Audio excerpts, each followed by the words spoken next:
Good afternoon. Welcome to RSBN Live. I'm Matthew Alvarez. President Trump in Corpus Christi, Texas today to deliver a speech on the economy and energy production. At 4:05 Eastern, the president receives an energy briefing in Texas. Then at 4:35, the president delivers remarks on energy there in Corpus Christi. Before we head to the Lone Star State, and we have a lot in store for you here before we see the president a bit later, let's do this. Let's go to Wisconsin quickly. As the vice president wrapped up a speech there, let's go to clip one right now. It's so great to be back in Wisconsin. I'm so grateful to be back in this great state with all of its amazing people. You all know this, Wisconsin is a state with a proud tradition of building great American products with Wisconsin hands, and that's what we're here to celebrate today in this great facility. The government exists to serve you. We want the government, of course, to be smaller. We want it to be limited in its scope. We don't want it in your pocketbooks. We don't want it telling you what to do.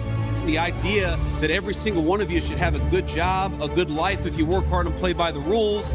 The idea that our young families should be able to own a stake in their country, that's what fires us up. That's what we're fighting for. And what about the dreams of you and your children? Because that's who I'm fighting for. That's who Donald Trump is fighting for. I'm asking you to remember who serves you. And what I know about Donald Trump and the congressional Republicans is that we wake up every single day and we think about how do we fight for you.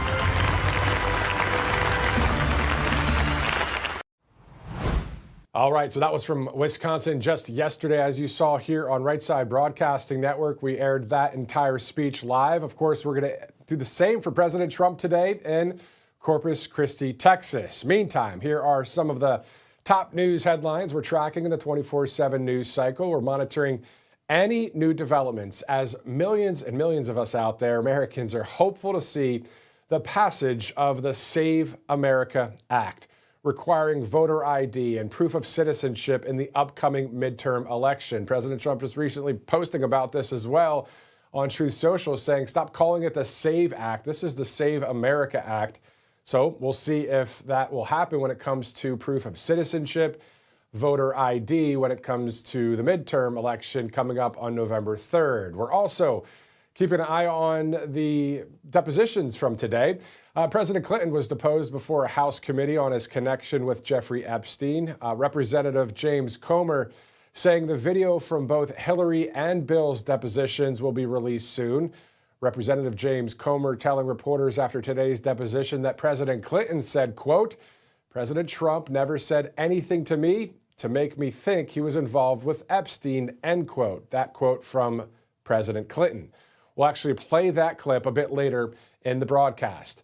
And we're also keeping a close eye on any developments in Iran. Will there be peace or will there be something more?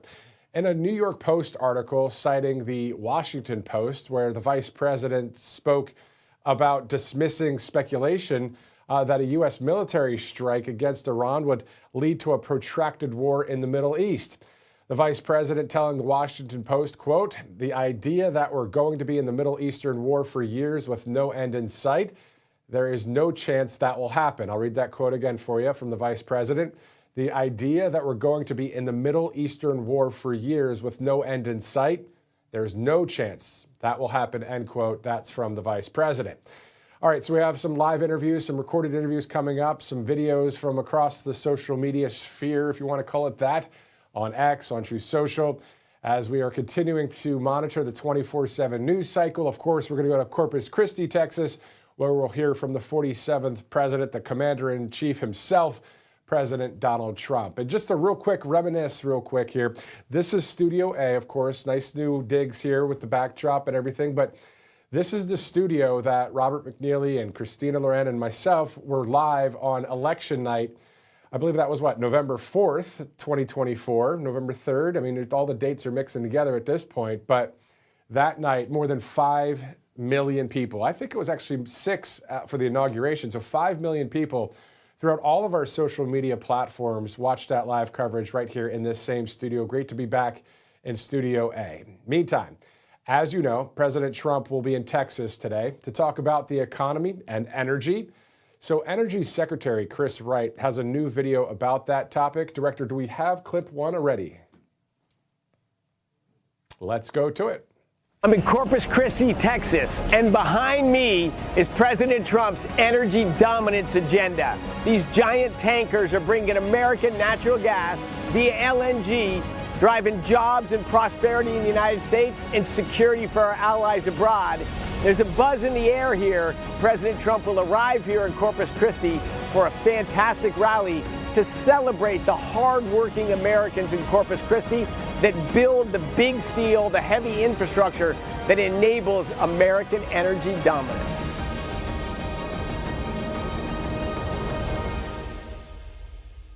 And again, that's what today's speech is about in Corpus Christi, Texas. Energy, the economy. So we'll see President Trump there. This is on the heels of his speech on Tuesday night for that State of the Union address in Washington, D.C.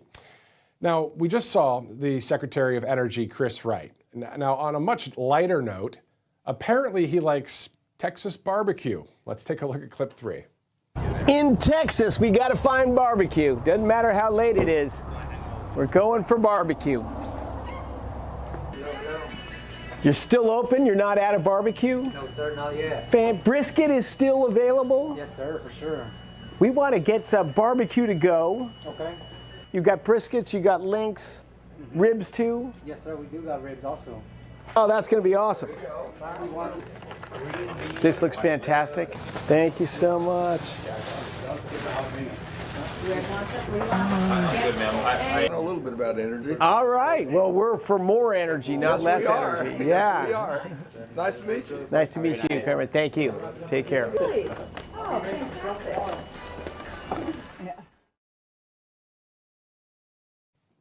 Good times right there. Definitely remember going along I-10 in Texas, stopping at a barbecue place in Texas. Great, great barbecue down there.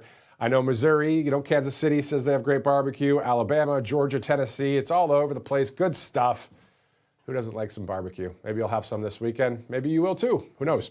All right, 3:07, Friday, February 27th. We'll be heading to Corpus Christi in just a bit from now. But let's go to MyPillow first. There's this mega sale going on. You can see the mattress topper sale, $99.99, as low as that price for the mattress and topper sale. But there's so many other products as well to choose from for this mega sale 2.0. So just go to mypillow.com/RSBN. Save with code RSBN.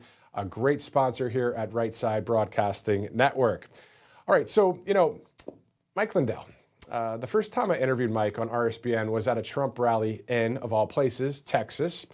And since today is Friday, let's go to a flashback Friday of sorts, a flashback Friday video of that day in Texas. It was in Robstown, Texas. I believe this was in 2022, where we, the people, loved seeing Mike Lindell. And I happened to catch it all on camera. So let's take a look.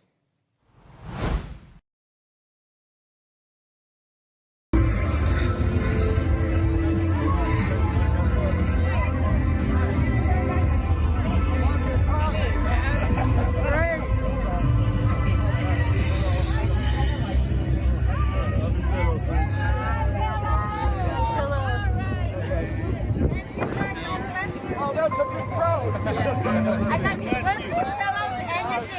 I should have brought my birthday down here. Thank you for what you do. Thank you, sir. Thank you very much.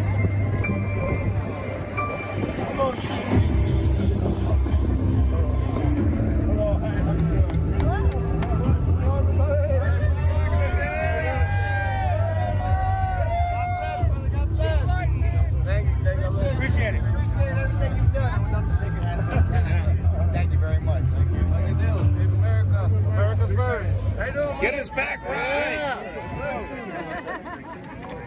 Yeah. I just want you more. Oh, for Christmas. Oh, my goodness.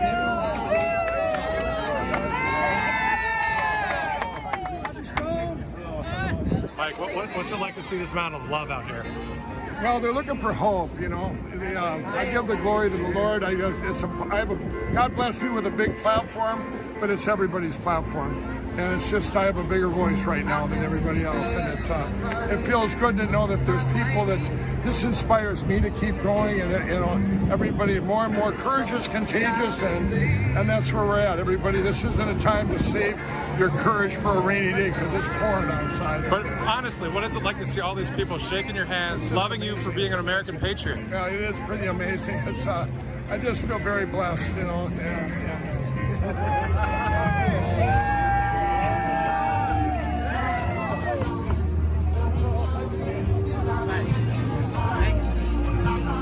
We're looking for hope, and we are going to get our elections back instead of selections. We will get rid of these voting machines. Everybody knows what I'm standing for. We have to get rid of the electronic voting machine, or we're going to lose our country.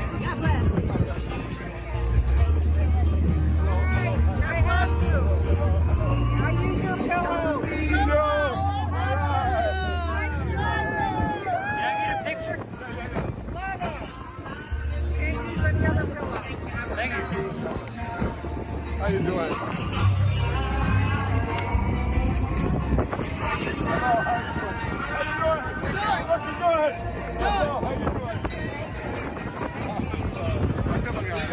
You guys, how you gonna see the stage back here? God bless you, Mike. God bless you.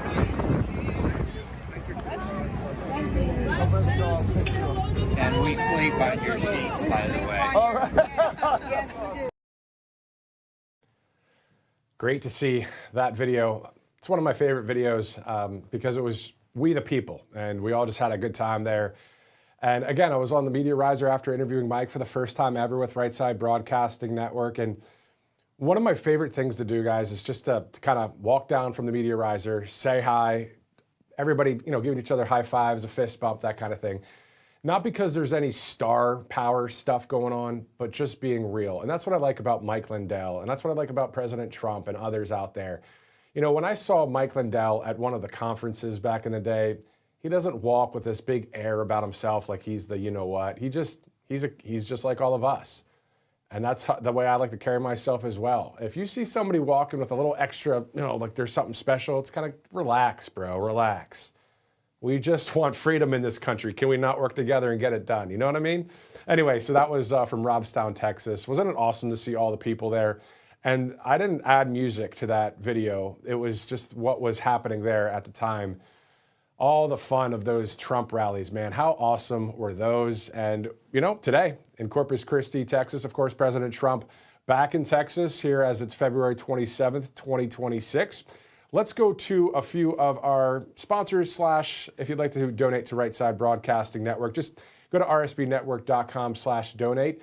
You can help us grow and expand here at the network as we continue to cover conservative news, whether that's inside the Beltway of D.C., outside the Beltway, of course, down in Texas today. So there's just a lot going on. And if you'd like to donate, all you have to do is go to rsbnetwork.com/donate to do so. Of course, there's a lot going on in the 24/7 news cycle. We saw the Bill Clinton deposition from earlier in the sense of at least the remarks that he was sharing about the connection there, or lack thereof, he says, with Jeffrey Epstein. But that's a totally different story. Let's shift over now to energy, because we know President Trump is speaking about that in Texas today. So joining us now is Carla Sands, the chair for Foreign Policy Initiative and senior fellow for energy policy with the America First Policy Institute. Carla, thanks so much for joining us. Hey, Matthew, it's great to be with you and all your viewers. Thank you so much. It's great to have you back here on Right Side Broadcasting Network. So let's talk about energy manufacturing in the sense of production.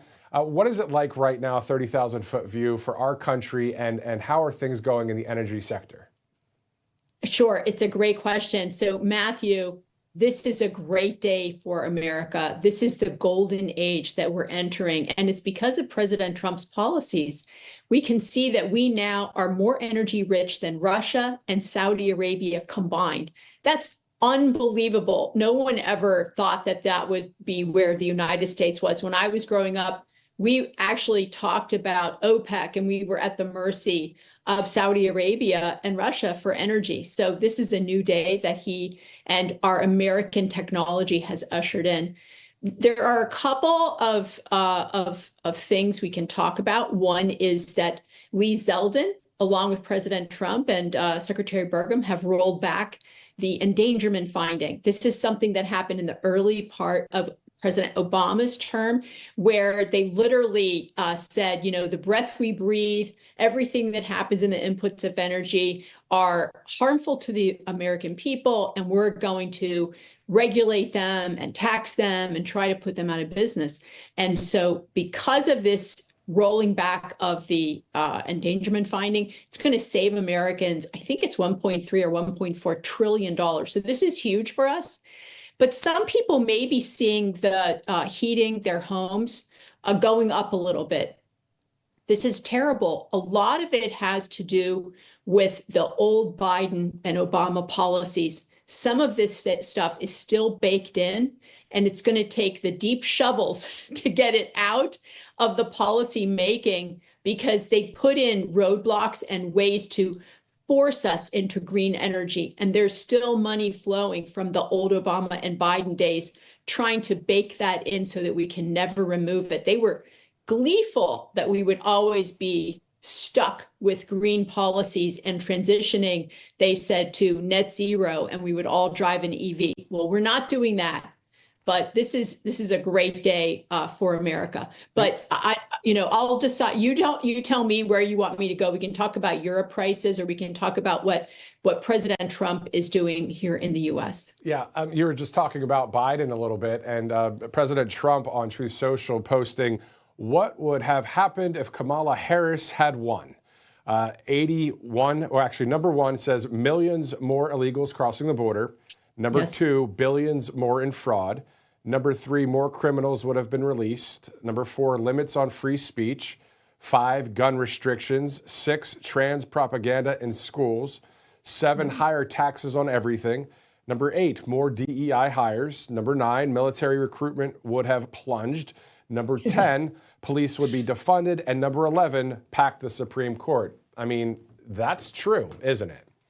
It is all true. And we would be paying more at the pump because they like more taxes.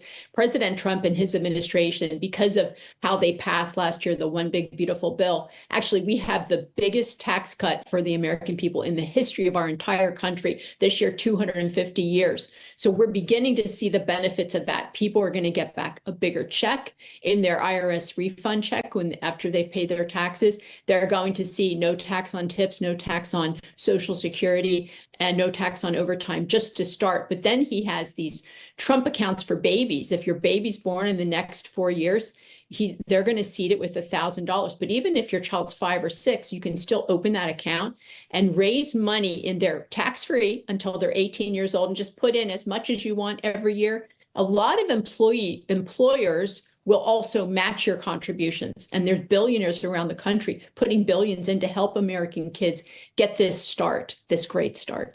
So let's shift from that back over to energy as well. We were talking about oil, coal, and natural gas with a prior guest, actually from America First Policy Institute.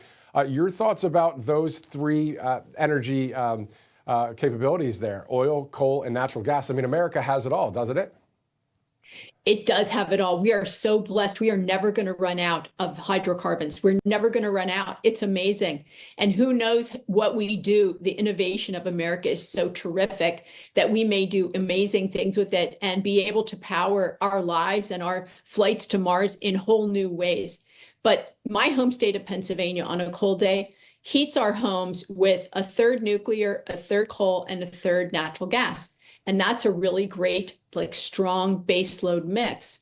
Places like Texas that rely on wind power, it's not so reliable as we saw during that storm when Texans lost power in a cold time, a few years ago. So we know what we need. We know that China right now is the only country in the world increasing their energy output.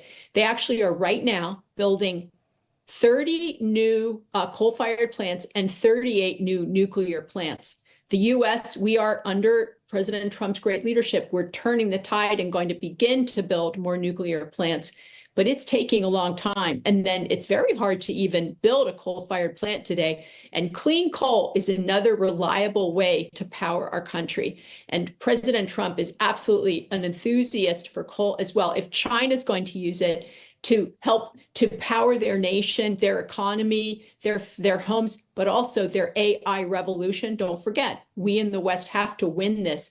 And we're not getting a lot of help right now from Europe because they are still, most countries in Europe, just worshiping at the altar of net zero.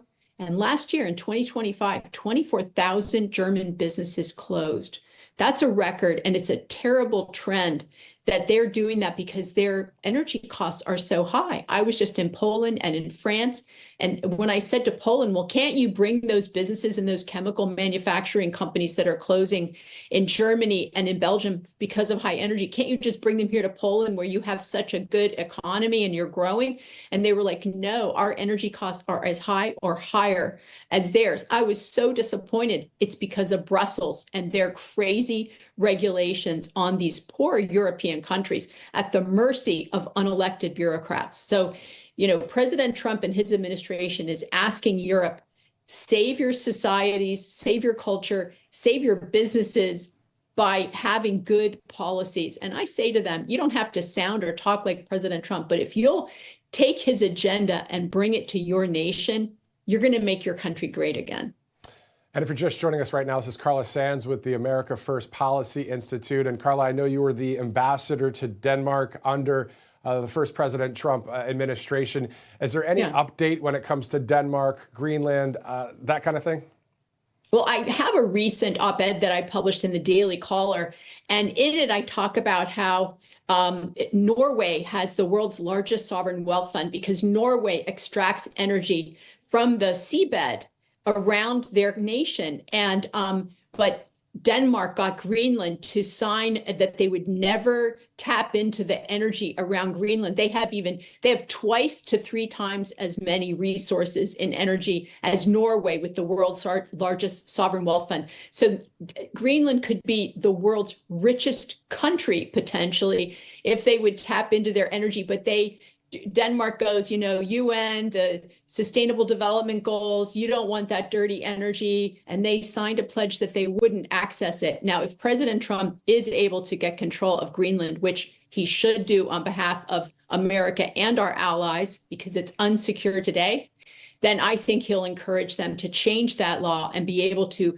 make Greenland great, which would be amazing. The UK also banned fracking and banned gathering energy from their seas. And because of that, the UK, Great Britain, our great friend, is really struggling economically.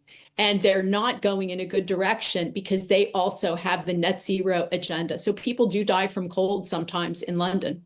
Yeah, exactly. And so question for you, Carla. I don't know if I've ever asked you this on the air, but so former ambassador to Denmark, you work at America First Policy Institute, you've run for office. Prior to that, what was it that said to you, hey, I got to jump in and do this?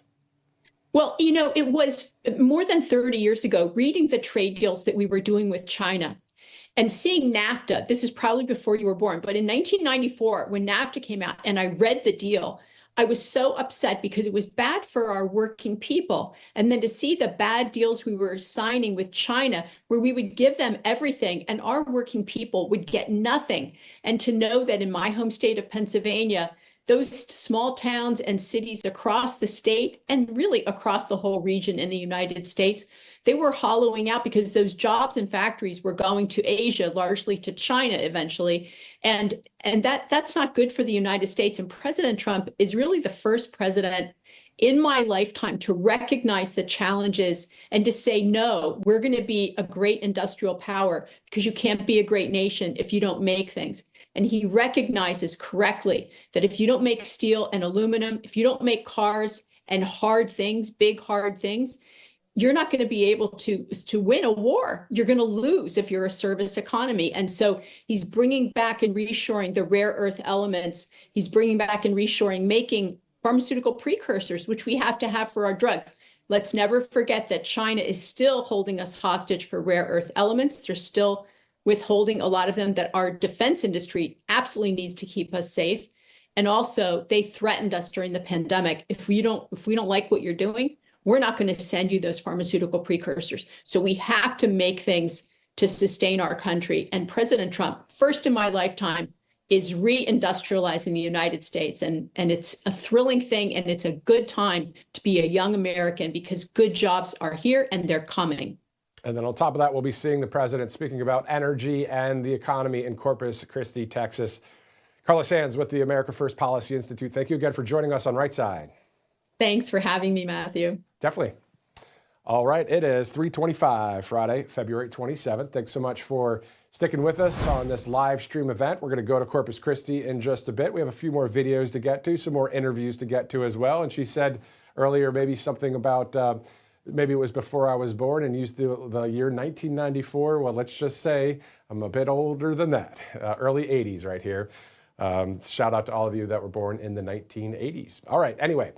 Let's go to clip 8 right now. NASA Administrator Jared Isaacman made an announcement today saying, quote, President Trump gave the world the Artemis program, and NASA and our partners have the plan to deliver. We will standardize architecture where possible, add missions and accelerate flight rate, execute in an evolutionary way, and safely return American astronauts to the moon, this time to stay.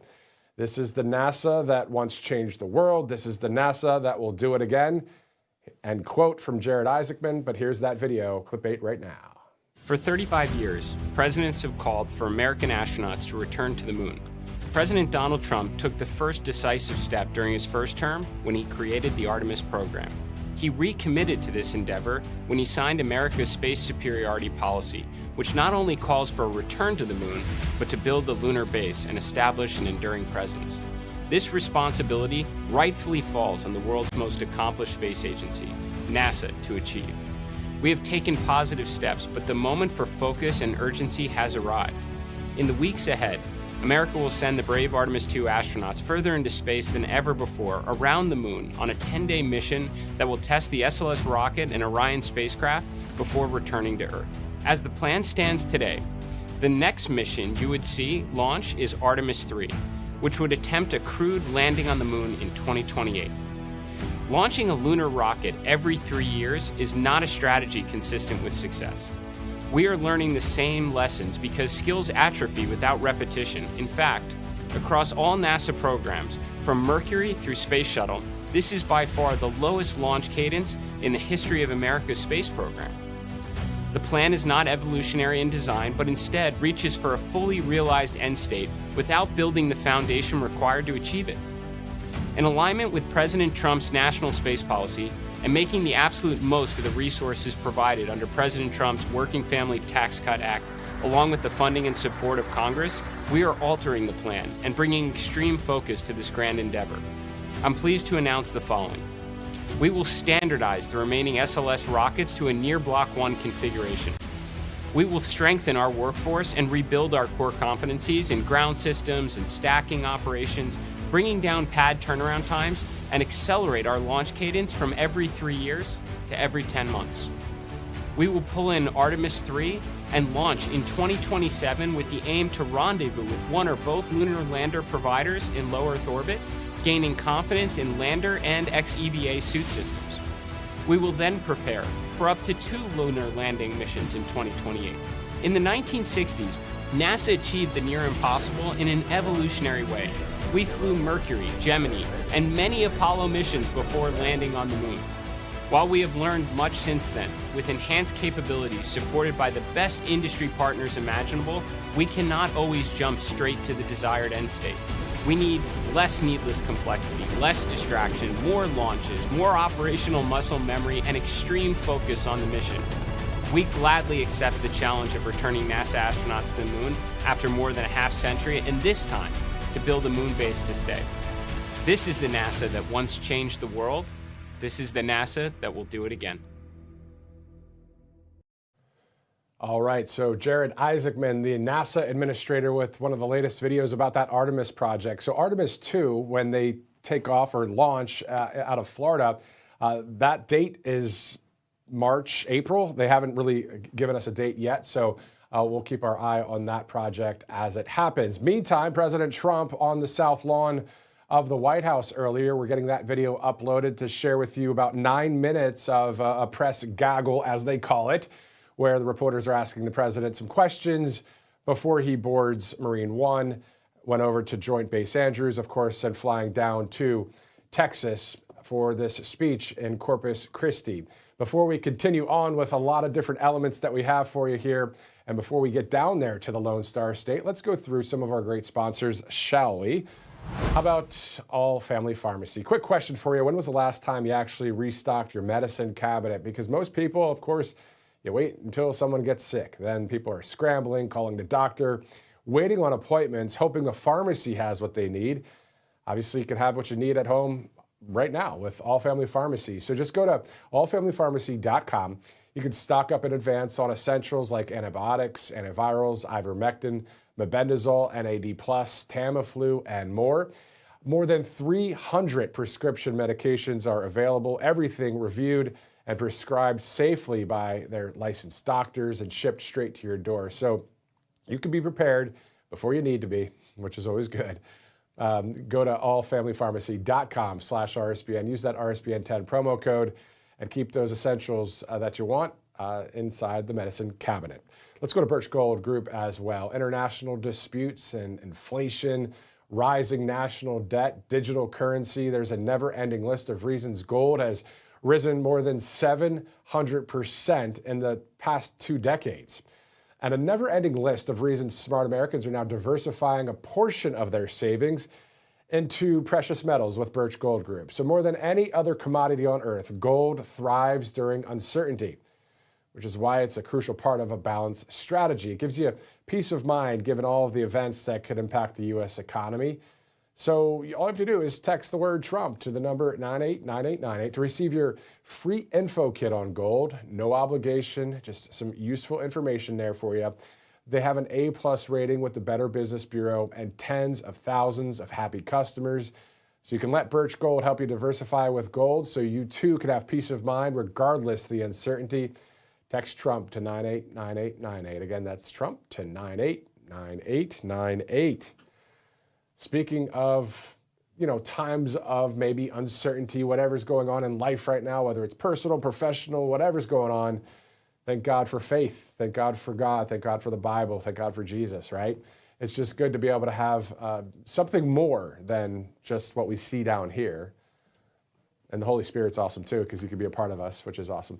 Anyway, so you're looking live there in Washington, D.C. That camera, of course, panning between, I believe, is that Lafayette Park? I don't know. But anyway, it's near the White House there as we are live right here on Right Side Broadcasting Network. We're going to go down to Corpus Christi, so go from that live picture to Texas in just a bit. Also, again, President Trump speaking with the press within the past couple hours prior to him boarding Air Force One.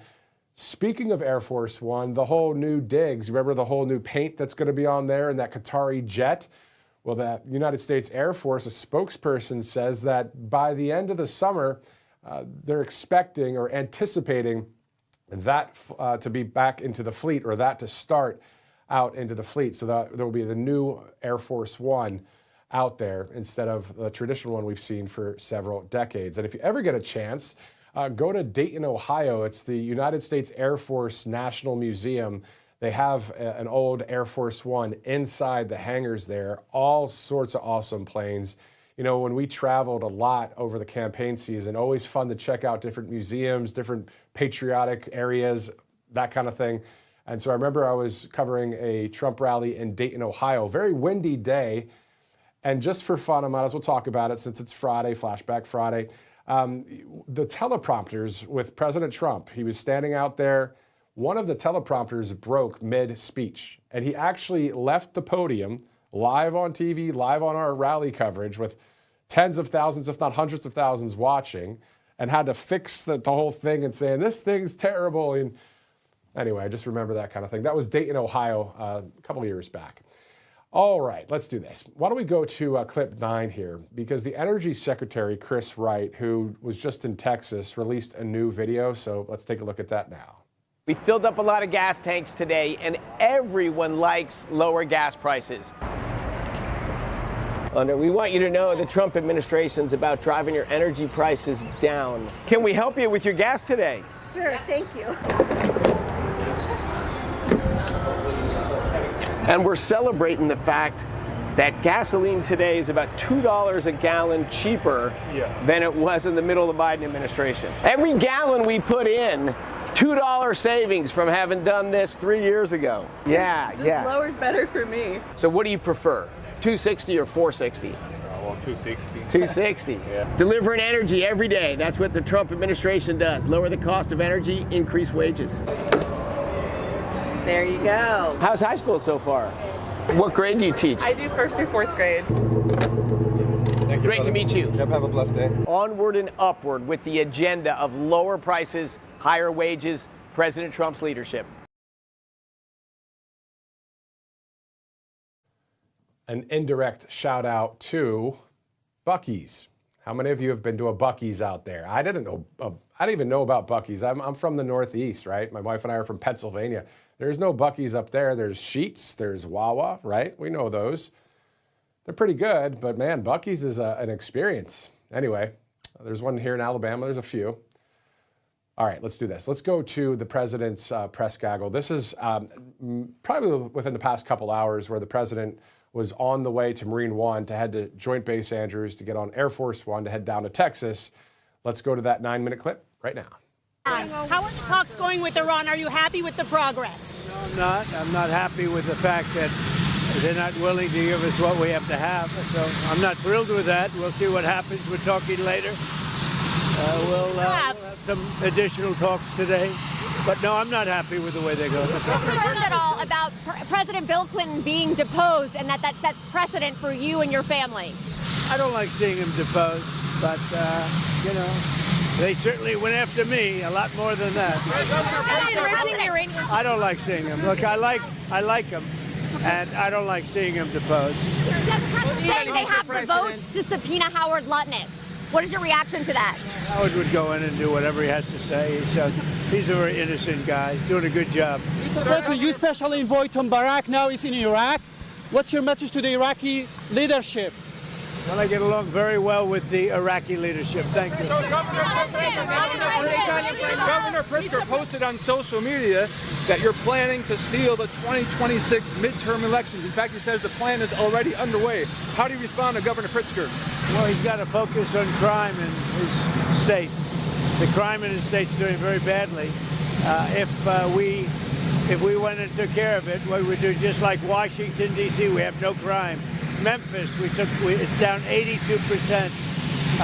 Louisiana, you take a look at Louisiana. What he should really do is focus on crime in his state because there's too much of it. Have you made a final decision of Iran? Have you made a final decision on Iran? Have you made a final decision on Iran? No, I haven't.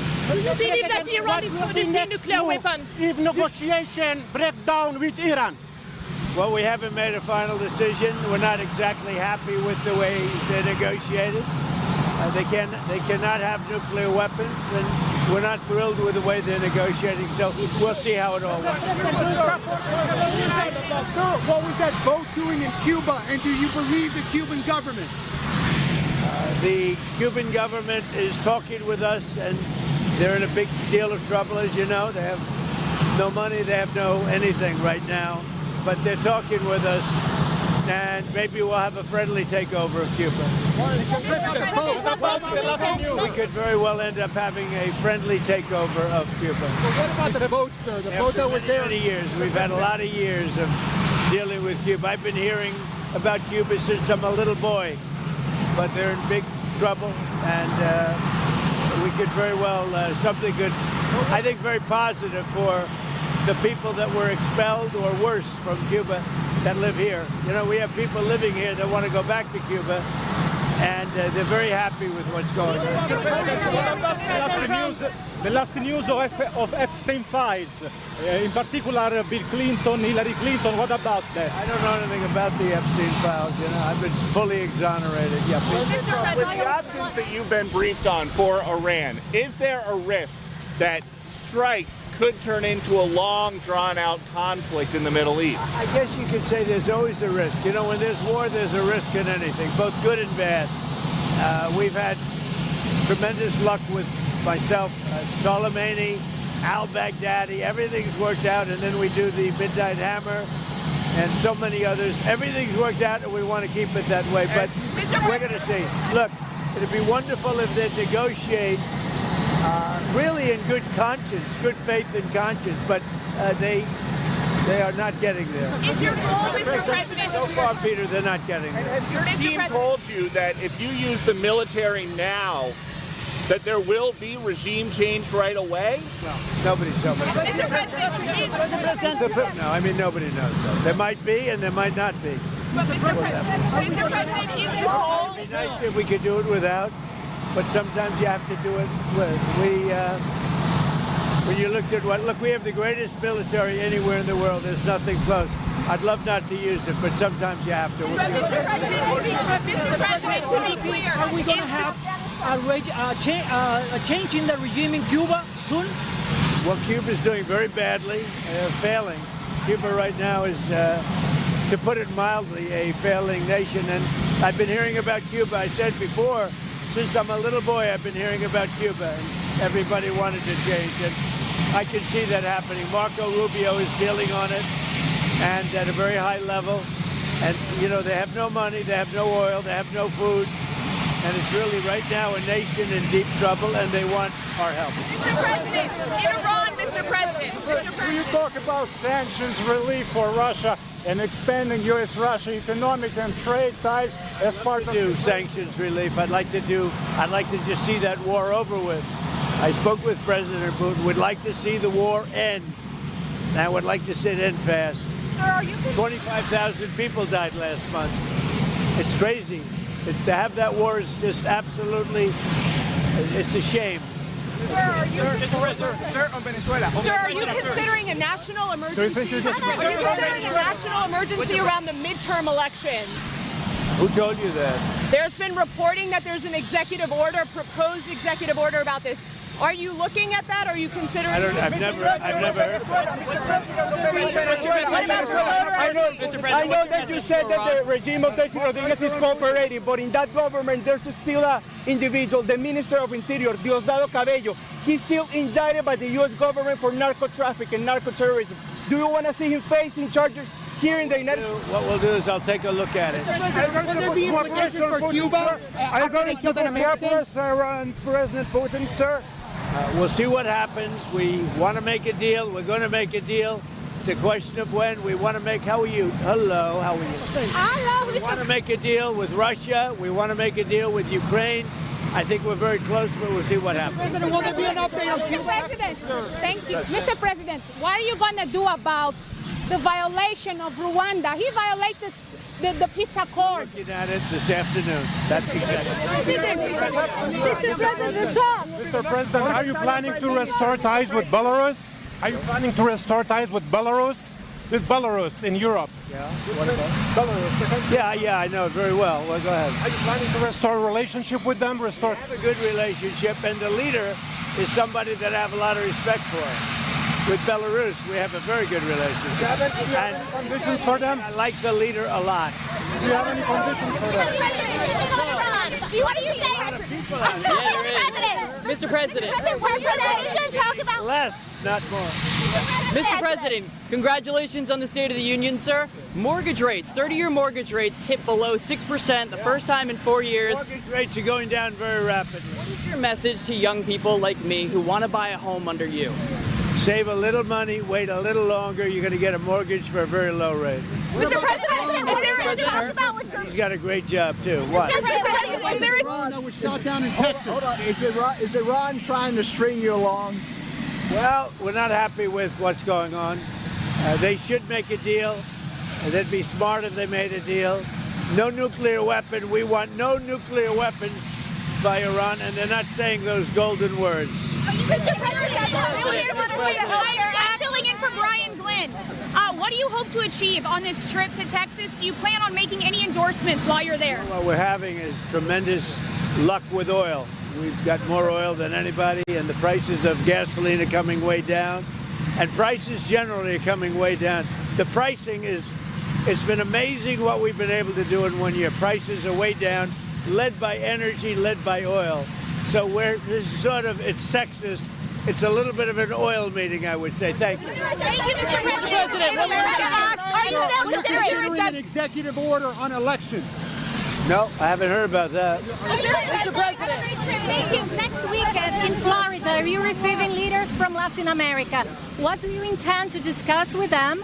And if you had a date to receive the president of Brazil here at the White House? Well, I get along with the president of Brazil very well. I'd love to. And for the meeting with Latin America leaders?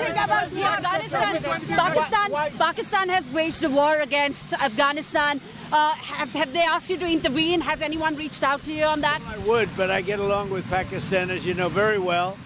Very, very well. You have a great prime minister. You have a great general there. You have a great leader that I think two of the people that I really respect a lot.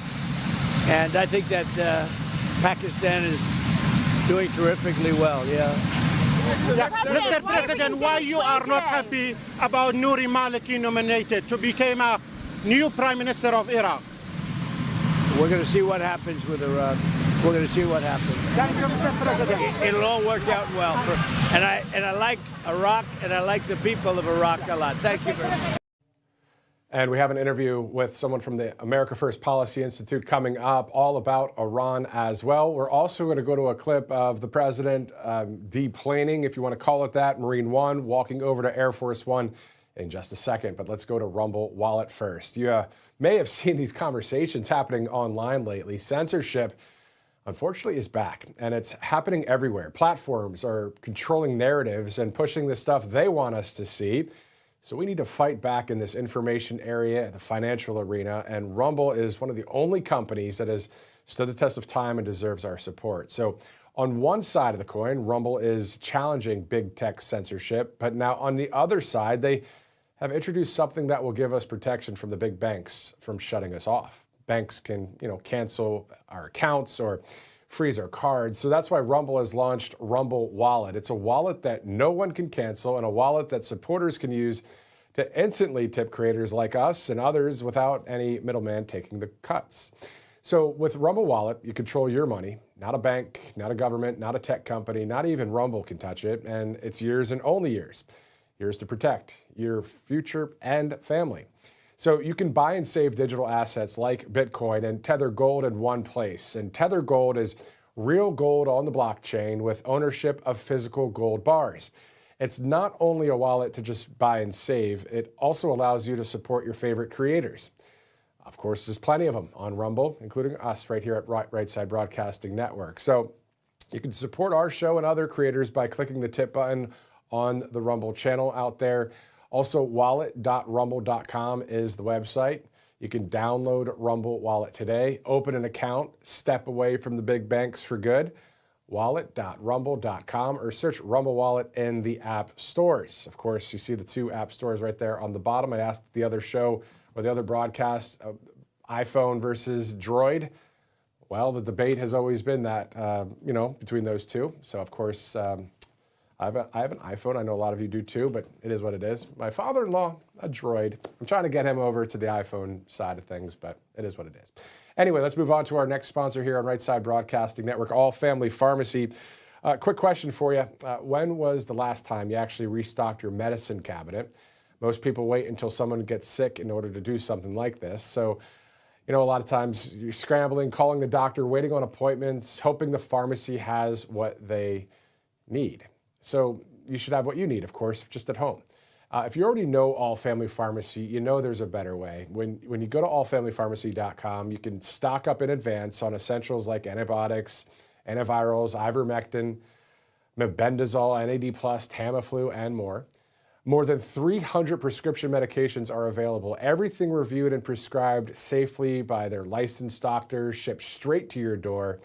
So you can be prepared before you need it. Go to allfamilypharmacy.com/RSBN. Use that RSBN 10 promo code to save 10% on the essentials you want to keep in your medicine cabinet. Two great sponsors right there, All Family Pharmacy. and Rumble Wallet. All right, you see right there, President Trump will have that energy briefing at 4:05 Eastern. Then he'll be speaking at about 4:35 Eastern time, Central time, local time, 3:35. So that's what time he'll be speaking a bit later. Speaking of President Trump, let's take a look at that video. I think it's over in Joint Base Andrews out there in Maryland as the president gets off of Marine One and gets aboard Air Force One. Let's take a look.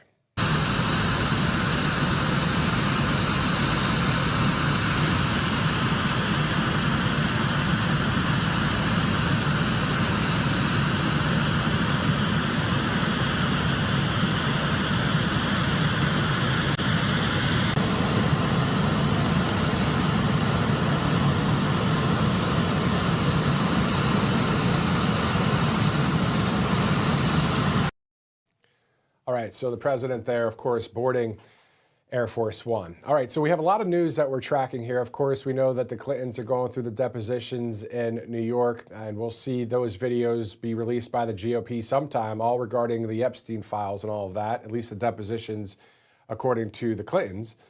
From there, we'll be monitoring any other stories in regards to the Epstein files, but also the Save America Act, of course, the importance of passing that. So important for our country. Voter ID, proof of citizenship. It's something that's, as they say, a no-brainer. It's common sense to have something like that here in our country.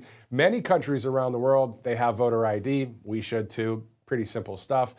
Speaking of around the world, we'll also keep our eye on the situation in Iran. Will there be a situation? Will it just be peace? Will it be more? We'll see. As President Trump said, there is an armada there outside of Iran in that region, so an armada of our U.S. military. So there's this other story going on out there. If you've been following the interesting story out of the Pentagon recently, and believe it or not, President Trump actually just posted about this story. Perfect timing on this because I'm going to give you the context on it and then get the reaction here from the president. According to the AP, there's a public showdown between the Trump administration and Anthropic, an American artificial intelligence research company. So Anthropic is an American artificial intelligence research company. So apparently, according to the AP, the Pentagon and Anthropic is hitting an impasse as military officials demand the artificial intelligence company bend its ethical policies by Friday or risk damaging its business. Again, this is all per the AP. So let's get away from the AP on this one and just kind of look at some of the story as to what's going on. Let's just look at what President Trump's saying about the matter right now. This is a post that he literally just posted at 3:47 Eastern time, so just a few minutes ago. The president says the United States of America will never allow a radical left woke company to dictate how our great military fights and wins wars. That decision belongs to your commander-in-chief and the tremendous leaders I appoint to run our military. The left-wing nutjobs at Anthropic have made a disastrous mistake trying to strong-arm the Department of War and force them to obey their terms of service instead of our Constitution. President Trump continues on saying their selfishness is putting American lives at risk, our troops in danger, and our national security in jeopardy. The president saying here on Truth Social, therefore, I am directing every federal agency in the United States government to immediately cease all use of Anthropic's technology. The president says we don't need it, we don't want it, and will not do business with them again. There will be a 6-month phase-out period for agencies like the Department of War who are using Anthropic's products at various levels. Anthropic better get their act together and be helpful during this phase-out period, or I will use the full power of the presidency to make them comply with major civil and criminal consequences to follow. Again, this from the president. We will decide the fate of our country, not some out-of-control, radical left AI company run by people who have no idea what the real world is all about. Thank you for your attention to this matter. Make America great again, President Donald J. Trump. So that, from the president, just within the past 10 minutes, all about this back and forth between the Pentagon and Anthropic. On a different matter, let's go to the Secretary of War who spoke earlier in Washington. This is clip 10. You see, our job is to conduct an ongoing and never-ending war of attrition against the Pentagon bureaucracy so that we can unleash you and so that you can unleash our warfighters. We back you up our warfighters, all for the purposes of deterring wars and, if necessary, winning them. And in service of that, we will accept no more excuses, no more delays, and no more allowing wealthy executives to line their pockets with stock buybacks while factories sit idle and our warriors wait for the tools that they need. We are done with that era. All right, so let's go from the DOW, the Department of War, to HUD. Housing Secretary Scott Turner also delivering a speech today. So let's go to a clip 11. Half of able-bodied Section 8 voucher recipients, for example, will spend more than 15 years in subsidized housing. 50% spend 15 years in subsidized housing. That's longer than it took to carve out Mount Rushmore, by the way. And it's also double the amount of time that it took us to win our independence in our country. We're not doing the most vulnerable people in our country any favors when we let them just wither in public housing for decades. We're talking about able-bodied, able-minded people. It might feel loving to some people, to some bureaucrats, but enablement that destroys lives is not loving. Enablement that destroys lives is not loving. We want to have compassionate common sense. Work requirements and time limits are not punishment. And I don't want you to view them this way. They're not punishment. They're some of the best ways to restore dignity and the opportunity. Earning a paycheck is empowering. Getting a welfare check is not. To earn a paycheck empowers us, no matter how big or small the check is. But just to get a welfare check is not empowering us, and so that's what we want to change for our precious citizens.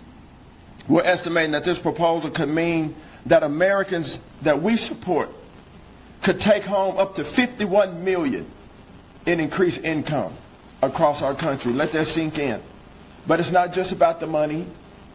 Work requirements and time limits enrich lives by improving life expectancy, quality of life, and general well-being. So it's not just about earning the money. It's about life expectancy, the quality of life for people, and general well-being. And I want to emphasize that this new rule will only apply to able-bodied adults who are able and capable of work. HUD's not kicking out senior citizens. We're not kicking kids out into the streets, in spite of what some of the critics may say. And you're hearing it from me. We're not kicking out senior citizens, and we're not kicking kids out into the streets. In fact, work requirements and time limits will help make more room for Americans who desperately need our help, people who actually need the help. This will make more room for them. All right, so Scott Turner talking earlier today in Washington, D.C. And good afternoon again. Welcome into RSBN Live. I'm Matthew Alvarez. We're approaching the top of the hour. President Trump to speak at 4:35 Eastern Time, delivering remarks on energy. Also, prior to that, at 4:05, the president receives an energy briefing there in Corpus Christi, Texas. So we'll go there live, or at least moments ago. As soon as we get that feed, we're going to be going there for the president's speech. Of course, we'll have his speech live right here on Right Side Broadcasting Network. Meantime, here are some of the top news headlines we're tracking in this 24/7 news cycle. We're monitoring any new developments as tens of millions of Americans are hopeful to see the passage of the Save America Act, simply requiring photo ID and proof of citizenship in the upcoming midterm election. Again, I've talked about this a couple times this week, just thinking about, all right, so what if we got 200 people, we boarded a plane, we chartered a jet, we flew to, I don't know, name a country, Romania, Chad, Africa, Japan, and we didn't have a visa, no work visas, no passports, no documents at all, and somehow we get dropped off at the airport there in whatever country, and then maybe there's an election around the corner and we stay there and we go and vote and all these things. That's basically what the leftists want in this country, because we saw under Joe Biden that people were flown into our country and then are doing obviously crimes, and then fraud when it comes to election, that's a crime too. So pass the stinking Save America Act. Let's get it done. Let's get it done. Why not, right? That will help keep our elections free and fair. Election security is a huge thing. Election integrity. A free and fair election is what we have to have in this country. So whatever needs to be done within the United States Senate to get that done, let's get it done. And if you don't, guess what happens? All of us, we the people, we're going to know that y'all decided to go against common sense. And that's not what we voted for. So let's get it done. Pass the Save America Act. Also today, President Clinton was deposed before a House committee on his connection with Jeffrey Epstein. Representative James Comer saying the video from both Hillary and Bill's depositions will be released soon. Representative Comer telling reporters after today's deposition that President Clinton said, quote, President Trump never said anything to me. This is what President Clinton was saying, to make me think he was involved with Epstein, end quote. Let's take a look at that clip. President Clinton said, that's for you to decide. And the president went on to say that the president, Trump, has never said anything to me to make me think he was involved, and he meant with Epstein. So just, I know there's a lot of that's there. You see there curiosity about President Trump. I thought that was an interesting thing that President Clinton said. So I'll let the Democrats have the podium and they can maybe we answer can your question. Play a little bit at the end of that clip, but all he was saying was nothing outside of the deposition there. But anyway, so that's the clip that we're just looking at from James Comer from earlier. Meantime, let's go to a commercial break. We'll be right back here on Right Side Broadcasting Network. Welcome to Right Side Broadcasting Network, your trusted conservative news outlet. At RSBN, we deliver the truth when the mainstream media falls short. Since 2015, we've proudly broadcasted every single one of President Trump's iconic MAGA rallies, bringing you the excitement and energy live before anyone else. By watching RSBN, you get an unfiltered front row view of the action on the ground. We interview the crowds to give a voice to millions of Americans just like you. We show you President Trump's speeches in their entirety, free from interruptions and censorship. We cover the stories that matter to you with the integrity and passion you deserve. Thank you for choosing RSBN as your home for America First News. Together, we stand strong, united, and informed. So join us and be part of the right side of history. Hey y'all, it's Silk from Diamond and Silk Chit Chat Live. Look, don't forget to watch my show right here at Right Side Broadcasting Network, and I want you to support Right Side Broadcasting Network. It's imperative that you do so, okay? Bye-bye.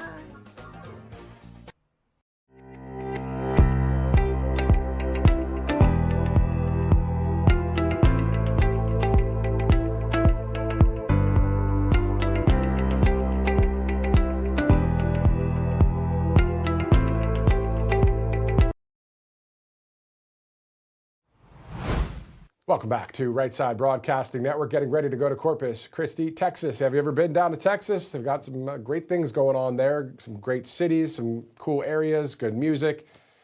But at the end of the day, of course, there's some liberal stuff going on in some of the cities there. I know a lot of people could talk about that down there in Texas. They also have some really good barbecue. We'll talk about that as well in just a minute.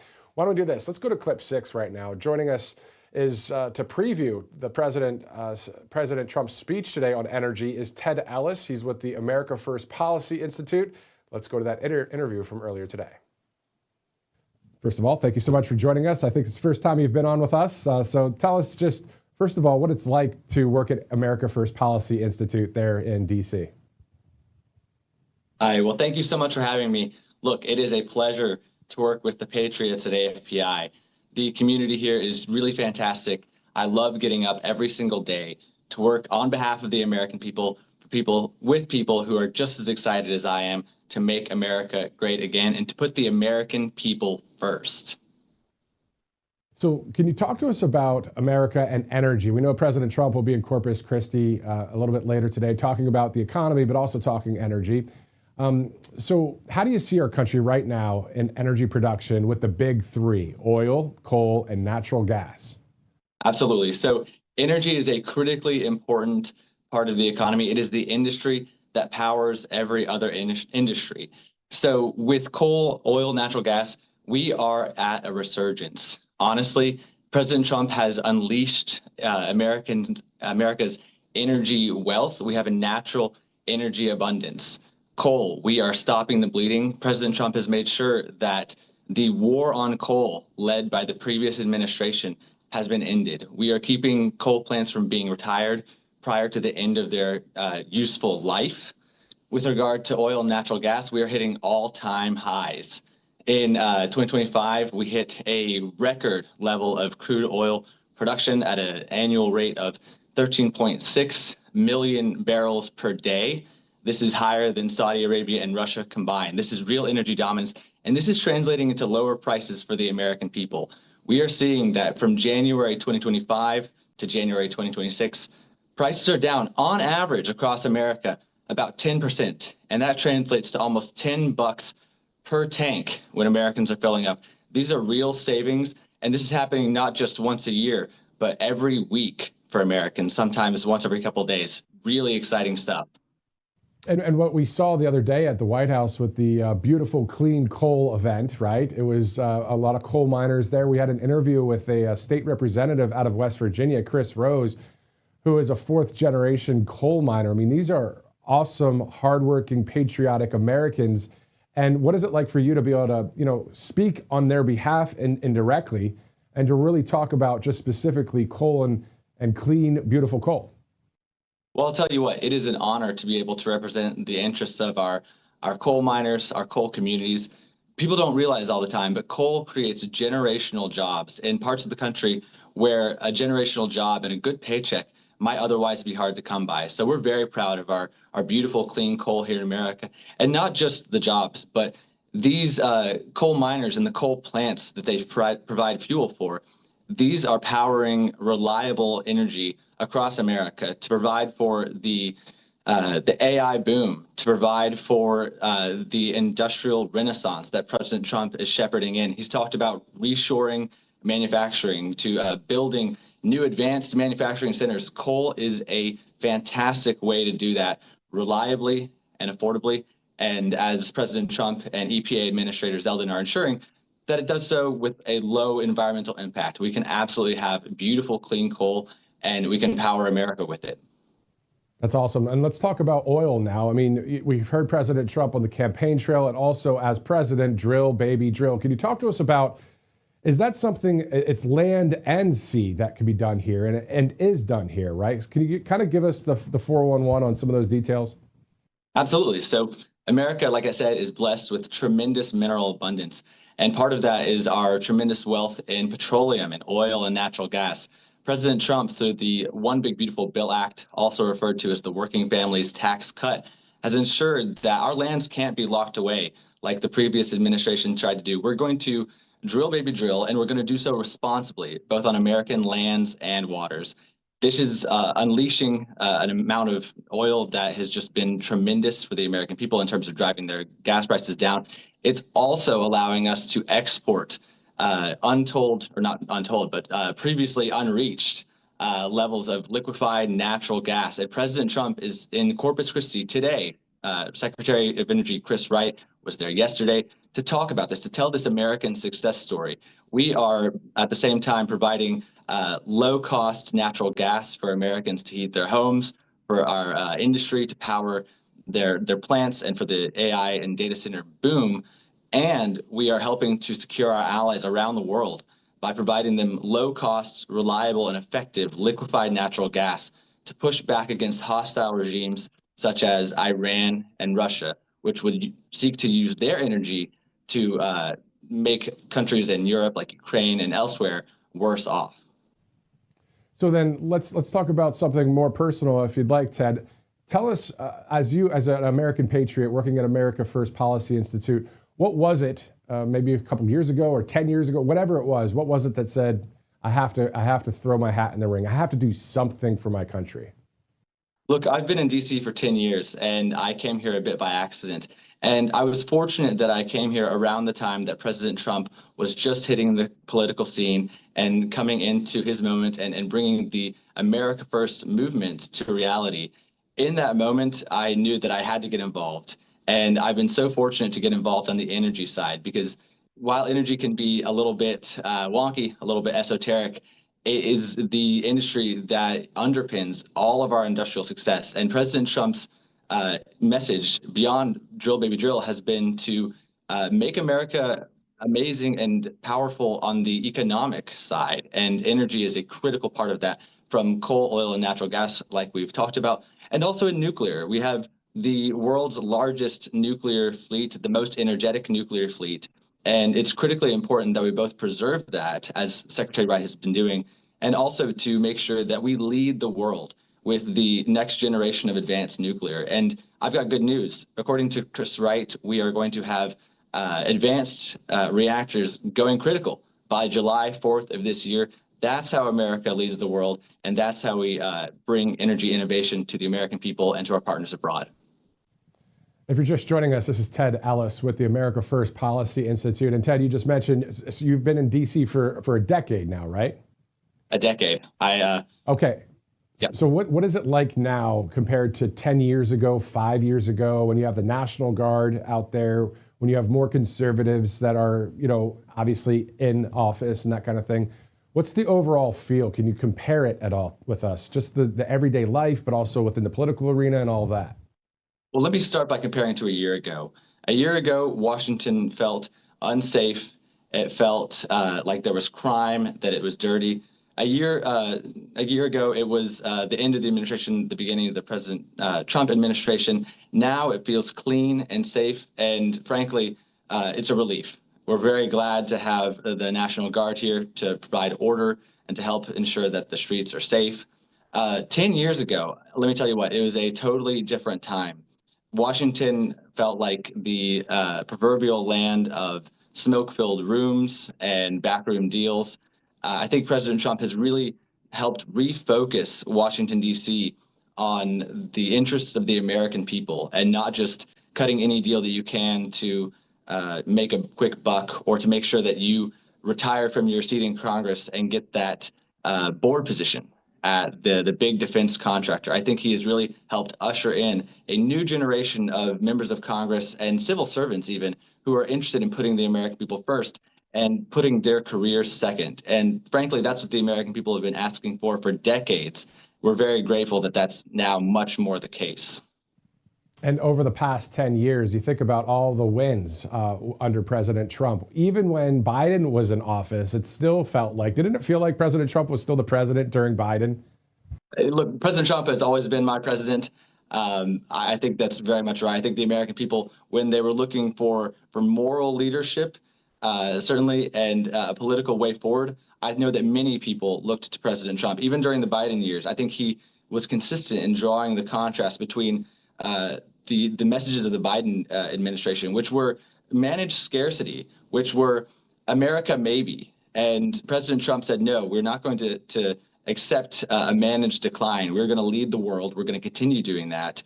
And we're going to do so proudly and say that our American values are what set us apart from the rest of the world. And we can use those values to lead ourselves and to lead other countries to a better spot. And I think that that's very much something that's continuing today. And I'm very grateful for President Trump. And we know that President Trump won 3 election landslides, really. And we know that's what happened, of course. We know what happened in 2020. But yeah, I mean, the people wanted him. And he's now in the office. We're looking forward to many more wins. Accountability, transparency, all the things. Ted Ellis with the America First Policy Institute. Thank you again for joining us. We'll most likely be airing this interview a bit later, too, as the president will be speaking in Texas. Thank you again, Ted. Thank you, sir. All right, so welcome back. We are live here at Right Side Broadcasting Network, 4/13, Friday, February 27th. Thanks again for live streaming, getting ready to go to Corpus Christi in just a minute. Before we do, let's go to Birch Gold and international disputes. Inflation rising national debt, digital currency. There's a never-ending list of reasons gold has risen over 700% in the last 20 years, and a never-ending list of reasons smart Americans diversify a portion of their savings into precious metals with Birch Gold Group. And more than any other commodity on earth, gold thrives during uncertainty, which is why it's a crucial part of a balanced strategy. It gives you peace of mind given all the events that can impact the U.S. economy. So see if holding gold as a tax-sheltered retirement account is right for you as well. Birch Gold can help you convert an existing IRA or 401k into an IRA in gold. All you have to do to get started, just text that word Trump to the number you see on your screen, 989898, to receive your free info kit on gold. There's no obligation, just useful information. With an A+ rating with the Better Business Bureau and tens of thousands of happy customers, let Birch Gold help you diversify with gold so you too can have peace of mind regardless the uncertainty. Text Trump to 989898. Once again, that's Trump to 989898. Let's go to our next sponsor, angelpaste.com. Use that RSBN promo code at checkout. You get a percentage off. Great, great products here. Also, on top of that, speaking of Texas today, as President Trump will be in Corpus Christi, Texas, the great people at Angel Paste are from Spring, Texas. They hire veterans, a great company there. And actually, they sent us some of the Angel Paste right here. This is the Miracle Cream. Got it. So I'm going to have to share this with my lady. So we'll see if she likes it. All right, angelpaste.com. I'm sure she will, but she hasn't tried it yet. So we're going to try it maybe later. Anyway, angelpaste.com, great sponsor here at Right Side Broadcasting Network, 4:15 Friday, February 27th. We are live. All right, next up, at about 4:05, so just a few minutes ago, we know that the president is having a briefing, an energy briefing in Texas. And then at 4:35, the president delivers remarks on energy, and we're seeing other reports that he'll be speaking about the economy. And we know when President Trump talks, it's going to be more than energy and more than the economy, because we've seen a few speeches in our day here at Right Side. So we're going to have that live for you here on this Friday. Hopefully it's a happy Friday for you. I know there's a lot going on in the world. There's a lot going on in the 24/7 news cycle. Trust me, I want our country to remain free forever. We'll see how that happens, right? We have to save America through that Save America Act, on a number of other things, accountability, transparency, all the things. All right, let's do this. As you may know, President Trump will be in Texas today to talk about the economy and energy. But let's go to clip 2, where Energy Secretary Chris Wright has a new video about that topic. Let's check it out. I'm in Corpus Christi, Texas, and behind me is President Trump's energy dominance agenda. These giant tankers are bringing American natural gas via LNG, driving jobs and prosperity in the United States and security for our allies abroad. There's a buzz in the air here. President Trump will arrive here in Corpus Christi for a fantastic rally to celebrate the hard-working Americans in Corpus Christi that build the big steel, the heavy infrastructure that enables American energy dominance.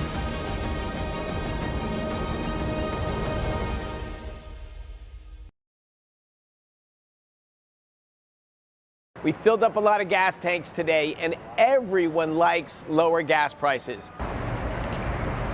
We want you to know the Trump administration's about driving your energy prices down. Can we help you with your gas today?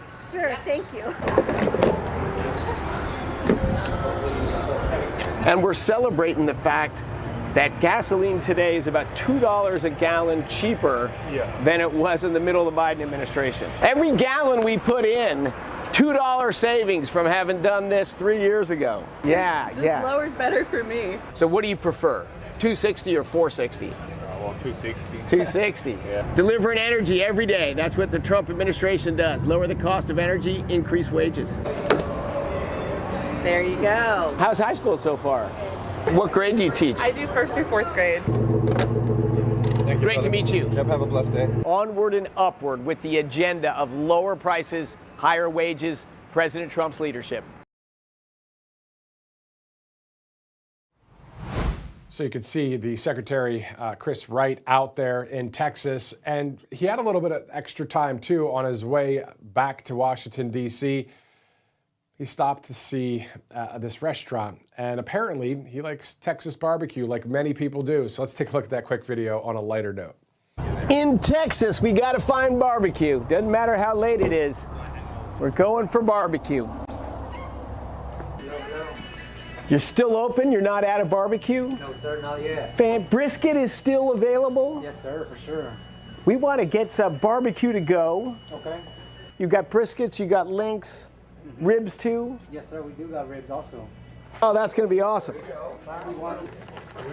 This looks fantastic. Thank you so much.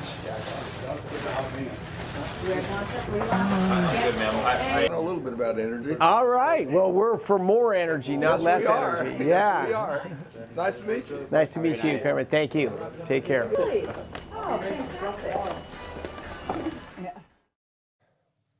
I remember driving through Texas on I-10, stopped at a random exit. There was some barbecue, and it was amazing. That's my only Texas barbecue story. Sometimes I'm not the greatest storyteller when it comes to casual things like that, but it does, whatever. It is what it is. All right, anyway, 4/19, Friday, February 27th. Before we head to Texas, let's go to Wisconsin, shall we? Where the vice president delivered a speech just yesterday. Clip 1, let's take a look. It's so great to be back in Wisconsin. I'm so grateful to be back in this great state with all of its amazing people. You all know this, Wisconsin is a state with a proud tradition of building great American products with Wisconsin hands, and that's what we're here to celebrate today in this great facility. The government exists to serve you.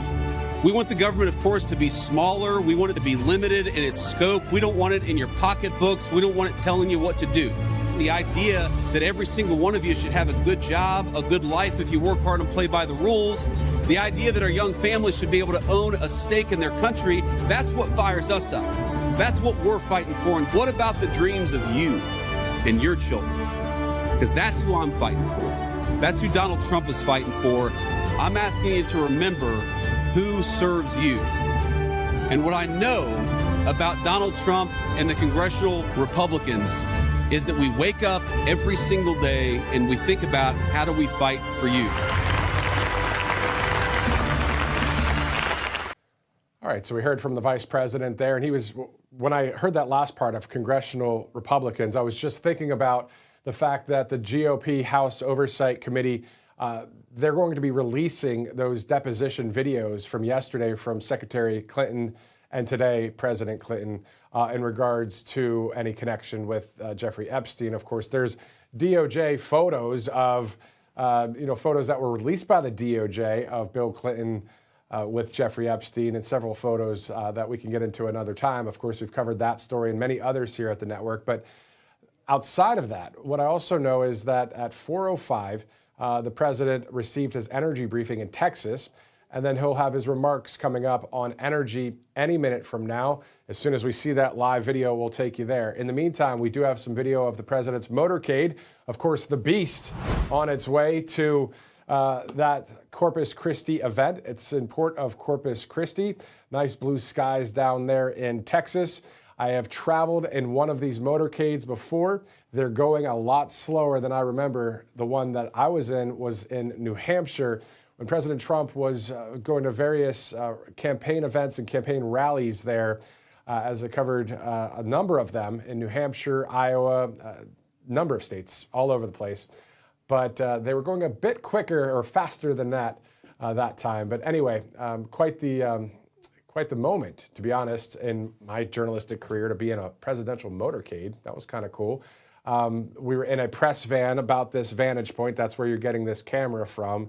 And a number of SUVs, and there's a Secret Service agent, there's people everywhere.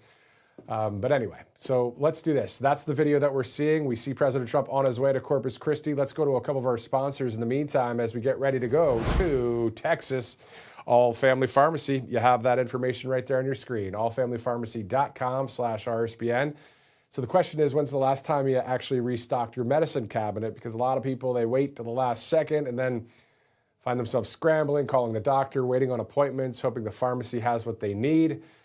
Well, you should have what you need already, of course, at home with All Family Pharmacy. And if you already know about All Family Pharmacy, you know there's a better way. So allfamilypharmacy.com, with them, You could stock up in advance on essentials like antibiotics, antivirals, ivermectin, mebendazole, NAD+, Tamiflu, and more.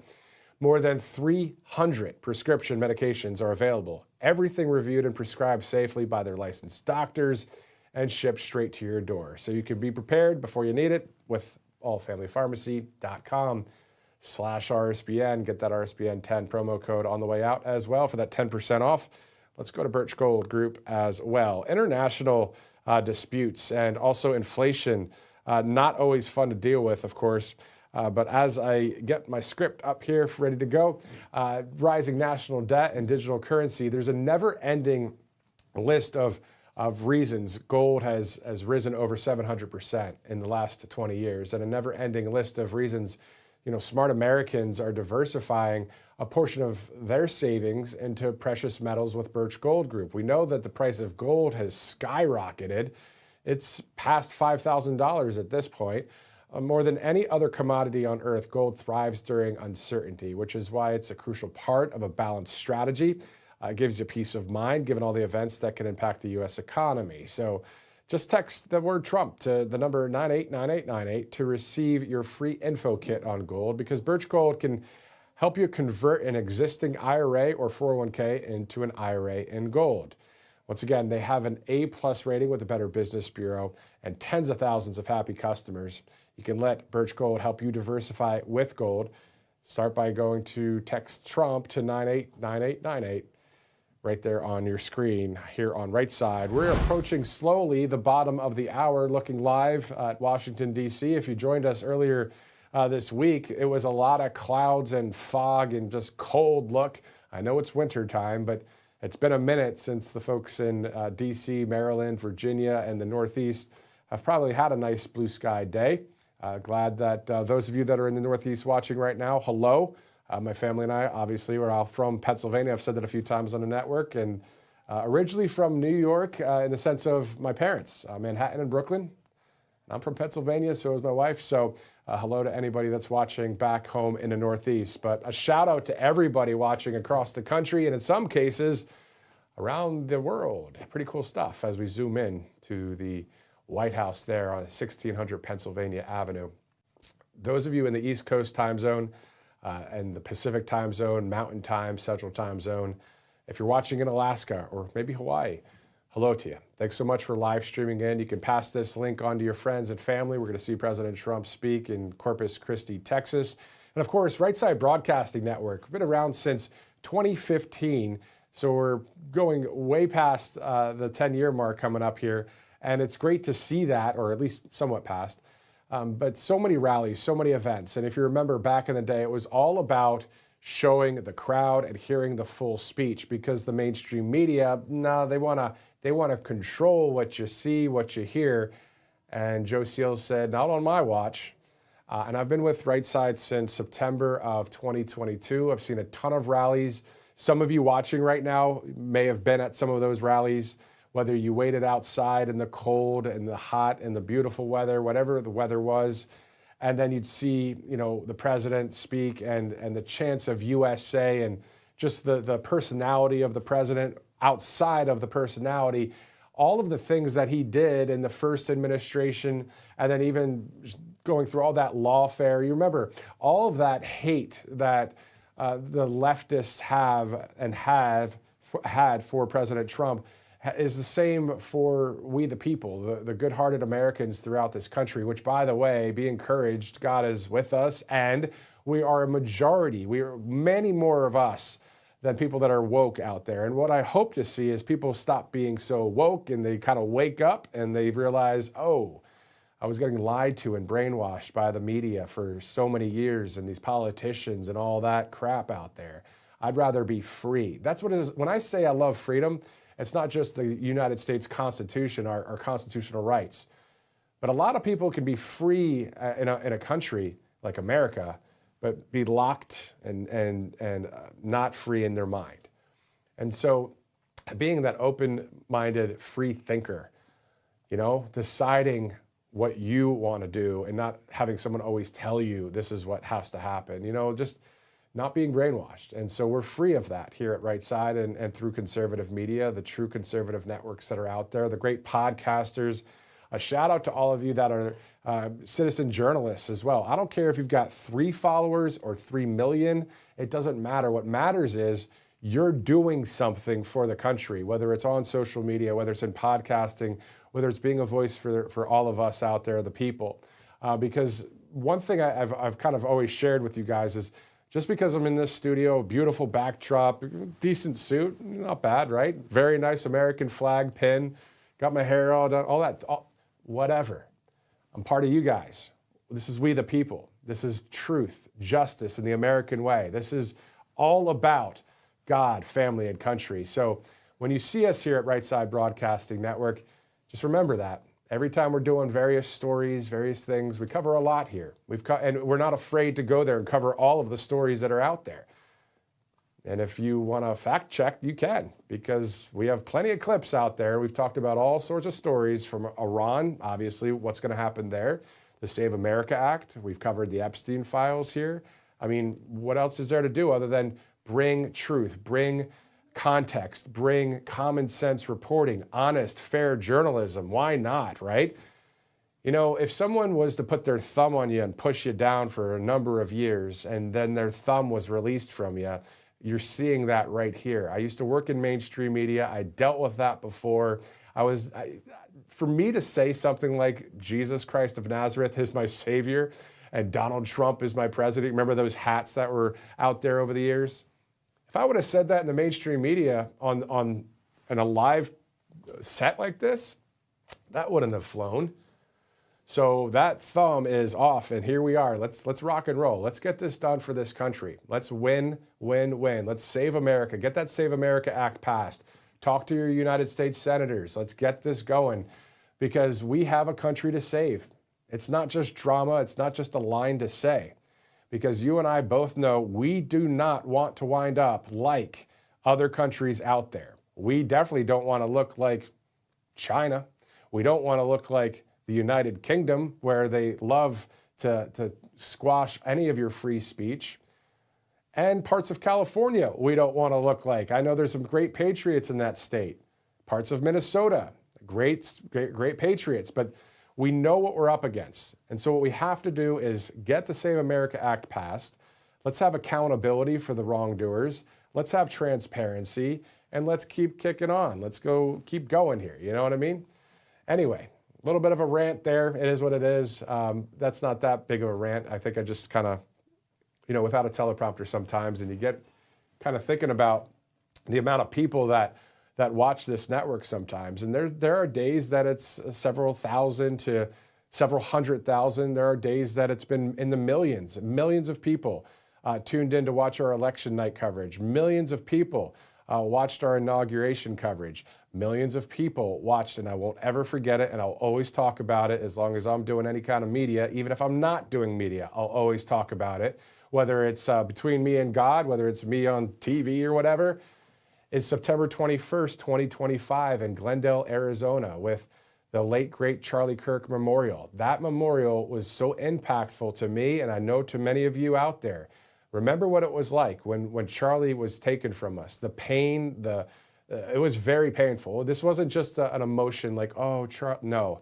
There was something deep that was really hurtful, that was, how do you describe it, right? It was like losing an actual family member. And Charlie Kirk is only a family member through those that are believers of Jesus, Christian family member. And we all felt that, those that are Christian out there. And all I'm saying is let's keep the memory of Charlie alive. Let's keep the memory of September 21st, 2025 alive, that the power of God moved in that football stadium in Arizona where the Cardinals play. And finally, before I shift and get back into some more of the news flow today, I just want to say this. At the Arizona Cardinals game, let's just go there. When the Cardinals score a touchdown, it's a loud, loud environment. I've been to plenty of stadiums. I really like hockey. Playoff hockey is electric. I've been to Stanley Cup finals. I've seen those moments in sports. But you know what? there's still an empty feeling after it's all over, because if you don't have God in your life, listen, am I perfect? Nobody's perfect. We all have had our journeys. But my point is, there's something about when you praise God, when you loudly shout, just like you can shout for a sports team, you should be able to shout, just like the Bible says, shout unto the Lord. We should be able to do that too. And we can, because we live in a free country. Do I like that I'm dying? But other than that, I can keep going. I guess I'll just stop there. 4:34, Friday, February 27th. Thanks so much for watching, guys. So this is what we'll do. We're seeing that the event is going to be starting shortly right there. We're going to go to Corpus Christi, Texas. In the meantime, let's talk about Iran quickly. We know that the vice president was telling the Washington Post, quote, "The idea that we're going to be in a Middle Eastern war for years with no end in sight, there's no chance that that will happen," end quote. That's from the vice president earlier. We also spoke with Jacob Oladort of the America First Policy Institute earlier. We're not going to be able to have time to go to that interview now. It's on the other broadcast. Check it out if you'd like, talking about Iran. Meantime, as we await President Trump in Texas today, the White House released some Texas-related stats saying, quote, "As President Donald J. Trump travels to Corpus Christi, Texas today, he returns to a state that is thriving under Republican leadership, powered by American energy dominance, bold tax relief, secure borders, and massive private sector investments. Under President Trump, Texas families are seeing real results in lower costs, higher wages, safer streets, and more jobs, with much more to come as the Trump administration works tirelessly to repair the damage of the Biden era." Again, this from the White House, this press release released earlier today. We're going to dive into some more of the stats here as we await the president there in Corpus Christi. Lower energy costs are putting money back in Texans' pockets. This whole press release right here with some more specifics. Texas's average price for regular gasoline stands at $2.60 per gallon, down more than $2 per gallon, 44% from the all-time record Biden-era high. Do you remember going to the gas station and seeing the stickers that people would put at the gas pumps of Joe Biden and pointing, and it says, "I did this," when it was the high prices? Well, it's nice to have prices that are much lower. And I mentioned this earlier, but those of you that are Buc-ee's fans out there, Buc-ee's, the great, gas station, if you want to call that a gas station, that's an experience, isn't it? Well, based in Texas, of course. So today's a big Lone Star day, I guess. But anyway, let's continue on with some more of the information here. Gas can even be found for less than $2 per gallon at several stations across Texas. Diesel prices have also dropped significantly, down 38% from the Biden-era record high. Also, the Trump administration has taken thousands of dangerous criminal illegal aliens off of Texas's streets. This press release from the White House, just reading that here with you. Just last week, an illegal alien with a conviction for bodily injury to a child under 12 years old and an illegal alien with a conviction for aggravated robbery with a deadly weapon were arrested in Harris County. Last weekend, an illegal alien from Mexico with a conviction for indecency with a child was arrested in Tarrant County.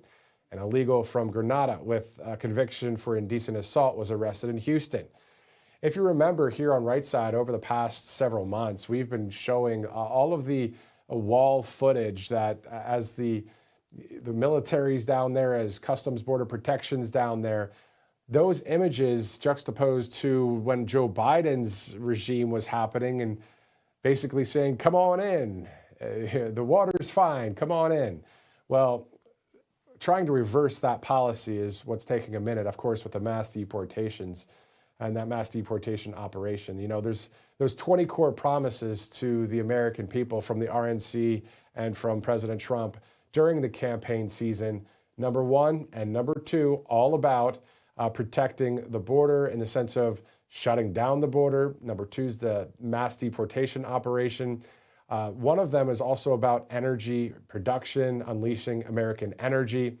And of course, going down to places like number 9 out of 20, ending the weaponization of government against the people. Number 19 out of 20, securing our elections. So all of those things that we've seen and we've heard at the speeches, the campaign events, the CPAC speeches, wherever President Trump would speak, AmFest, that whatever it is, we know this, that we've resonated with what President Trump and the team has been saying since day one, back in the day, back in 2016, coming down the escalator and all of that. And so we're hoping to see more wins, more accountability, more transparency, just whatever it will take for us to have the nation saved. You know, you can listen to people like me just ramble on, blah, blah, blah, but I'm not trying to just ramble. I really want to see our country be as free as possible forever until the return of Jesus of Nazareth. You want to know my inside goal? That's the goal. Whenever I'm working, I want to see that perspective whenever I do interviews here at the network or interviews with anybody out there in the field. It's really that perspective of common sense of what will keep the nation free. That's it. That's really it. Yes, do I want people to have the same faith I do? I'm a Christian, right? Or yes, that's very important personally to me, but freedom, freedom, freedom. Don't make me go to the founding fathers and look at all of the quotes about freedom. And I just love talking about it. I mean, why not? You know, sometimes people try and do rocket science, when it comes to reporting, and you don't need to go there. You could just have common sense. Just talk about the basic stuff. As long as we have those things, then we can grow and be powerful, even more powerful than we are now. Anyway, 4:40, Friday, February 27th. Let me get to the top of the script here and talk about the fact that President Trump had a energy briefing in Texas at about 4:05 Eastern time. The president will deliver remarks on energy here any minute from now. Director, should we go to the president's press gaggle? It's about a 9-minute press gaggle, or should we continue on here and stand by, guys? Just let me know. Okay, so we're hearing we have about a 2 to 5 minute warning right now. So I'm going to fill that time here without a teleprompter. Ready? Anybody want to help me out here? No, but anyway, so again, let's look at some more stats from the White House. We do know that the president and the team there are talking about the fact that President Trump returning to a state that is thriving under Republican leadership, powered by the American energy dominance, bold tax relief, secure borders, and massive private sector investments. Also, I look at the governor's race, the gubernatorial race in Texas as well. Doc Pete Chambers running against Greg Abbott and others out there. I know that Pete Chambers is getting a lot of support, at least on X. Millions of followers on X for people that have millions of followers are saying this guy's on the right side of history. So it's always good to see those kind of things happen. And, just like President Trump has done over several years, he always told it like it was. And I think that's what I want. I think that's what you guys want too. We just want people to tell it like it is. We don't want any more of the BS. We don't want any more of the fake narratives or the false narratives or any of that junk. We've had that for several decades in media. And I was thinking about the percentage of media the other day of how many of the fake news ecosystem is on the wrong side of history, is still lying, still has an agenda, is still bought and paid for by some corporate woke crap. You know what I mean? And I think the percentage is still in the mid to high 90s. I'm talking about all of media, not only in America, around the whole world, the whole media establishment thing. There's only probably a very small percentage of us out there in conservative media, whether it's other networks, our network, podcasters, citizen journalists, people that are well-known, people that might not be so well-known. But there's a small percentage of us that stand on just the basics of what this is all about. The United States Constitution, truth, justice, and the American way.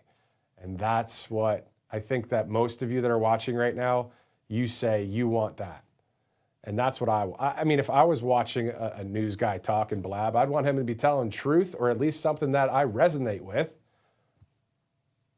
It's a different time now, guys. This is a different time. Why? Because even Carolyn Leavitt, rock star press secretary, and the whole team there at the White House saying, we're going to have a new media seat. This is a new day. And you know what? I think in the front row there, all the networks, the alphabet, enough of that. Come on. What makes you better than anybody else in that room? And I'm even talking about other fake news in the back. rotate the seats a little bit. Come on, guys. Rotate the seats. Anyway, we got a 2-minute warning, so we're getting ready to go to President Trump in Corpus Christi. Looking forward to seeing the president there, and we're going to see this speech coming up here any second from now. So again, if you'd like to follow us on Right Side Broadcasting Network on Truth Social, it's at RSBN. On X, it's at RSB Network. If you'd like to follow me on X, it's at Matthew US Media, and then also on Truth Social at Matthew Alvarez. You know, I started on Truth Social maybe a few months after it got kicked off in 2022. I started in October of 2022, and that was when I was in Robstown, Texas for a Trump rally, working alongside the former Trump attorney, Christina Bobb, and others here at the network, and got a chance to interview Mike Lindell and all these things. And again, if you were with me earlier talking about the various things that mainstream media types have seen, I was talking about having that thumb pushing down on you for so many years. Well, that's exactly what it's like in the mainstream media. They just keep that thumb down. No, don't talk about your faith. Don't talk about, you know, religion and politics is bad. Whoever said that, to be honest, to not talk about religion and politics is probably a leftist. And somehow it carried off in the establishment and in media and film. Oh, it's not good. Don't bring up, well, you have to have wisdom, of course. You're not trying to do that at the Thanksgiving table if you know your in-laws are totally on the other side of the aisle. Mine aren't, thank God. But anyway, so I don't know what my point is, to be honest with you. Just being real with you guys. All right, 4:45, Friday, February 27th. Getting ready to see the president here any minute from now. Let me get to some more notes that we're looking at. We know that President Trump will be going to China coming up in the springtime. He will be meeting with Xi Jinping, the president. That will be a date yet to be announced. Speaking of dates yet to be announced, we also know that there will be a brand new type of thing where there's a special RNC midterm convention sometime this year. So a new special RNC midterm convention, just like the RNC midterm, the RNC election coverage. There will be one for the midterms. And of course, our United States turns 250 years old on July 4th. So it'll be awesome to see that as we celebrate the founding of our great country. Guys, it's what it's all about. It's about the US of A. It's about the red, white, and blue, the land of the free, the home of the brave. That's what this is all about. And thank God for Jesus. Thank God for the United States Constitution. And thank God for freedom of speech and freedom of the press. Let's go to Texas right now. Matthew Alvarez. Of the United States, Donald J. Trump. And I'm proud to be an American, where at least I know I'm free. And I won't forget the men who died, who gave that right to me. And I gladly stand up next to you and defend her still today. 'Cause there ain't no doubt I love this land. God bless the USA.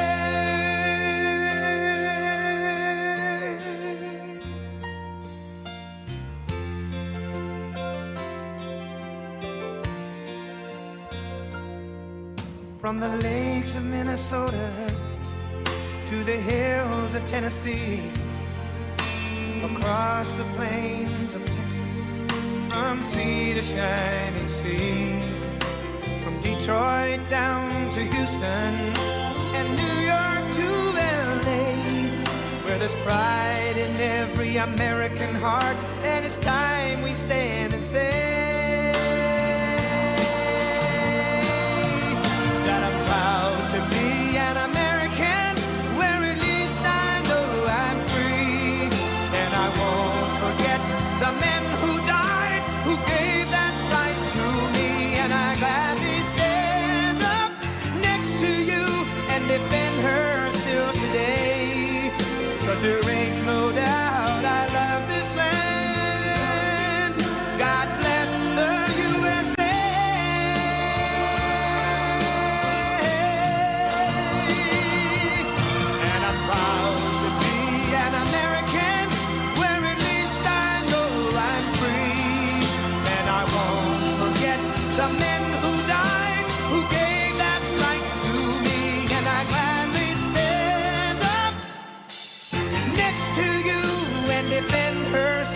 today.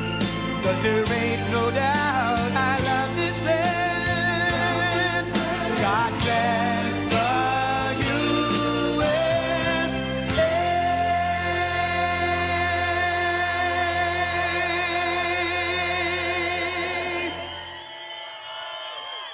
Well, thank you very much, everybody. And I'm thrilled to be back in the great state of Texas, which we won over and over again.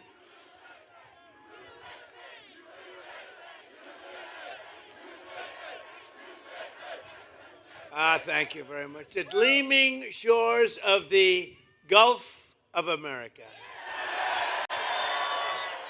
See, that's one of the things we do, if we did so much, that's like one of the, I don't want to call it a throw-in because it's very important, but it's like a little throw-in. I said, we ought to just sort of change the name. We have 92% of the frontage.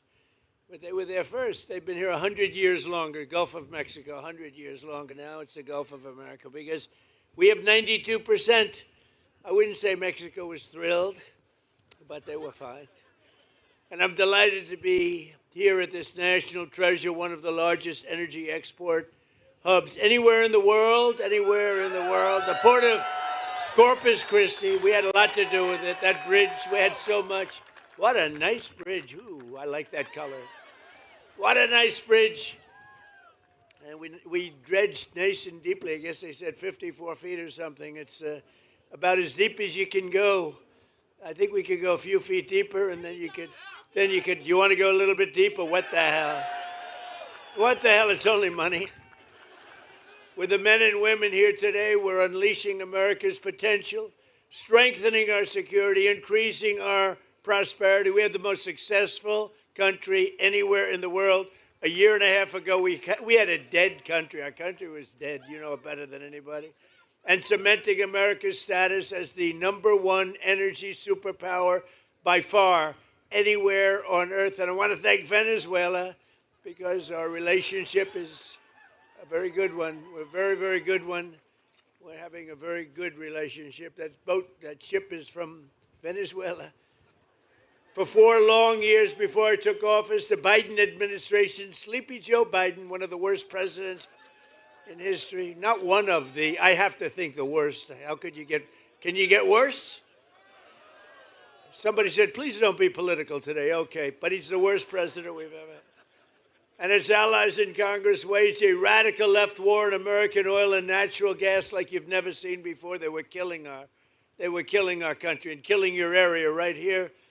In fact, they say if I wanted, I could work. If I ran for the mayor of Corpus Christi, would I win? I think so. What the hell? I looked at your job stats. You have done very well with Trump. They killed the Keystone XL pipeline. This is the Biden group. Here's the good news, in all fairness. He had no idea what the hell was happening. But it was his administration of horrible people, horrible, radical left people. No, he used the auto pen very well. There's never been anybody in history that used an auto pen like that. Almost conclusively. He piled crippling regulations on producers and refiners, imposed natural gas export ban, and slashed new leases for drilling by 95%. That's Biden. Under their Green New scam, one of the greatest scams in history, gasoline reached a peak of over $6 a gallon in some states, fueling the worst inflation in the history of our country. We had the worst inflation in the history of our country. You've heard me say this before, the fake news sitting back there. They say Trump exaggerated. It wasn't in history. They say it was 48 years. Okay, we'll take that too. In a way, 48 years sounds even worse if you want to know the truth. But they tell me it's 48 years. It's not. I think it's the history of our country. But whether it's 48 years or the history of our country, they're both pretty bad. Do we agree? But all of that changed. My first day back in office, it all changed. Our country started coming back like never before. On day one, I declared a national energy emergency. I ended the Biden export ban, and I told our great Texas energy workers to very simply drill, baby, drill. Since my inauguration, U.S. oil production is now up by 600,000 barrels a day.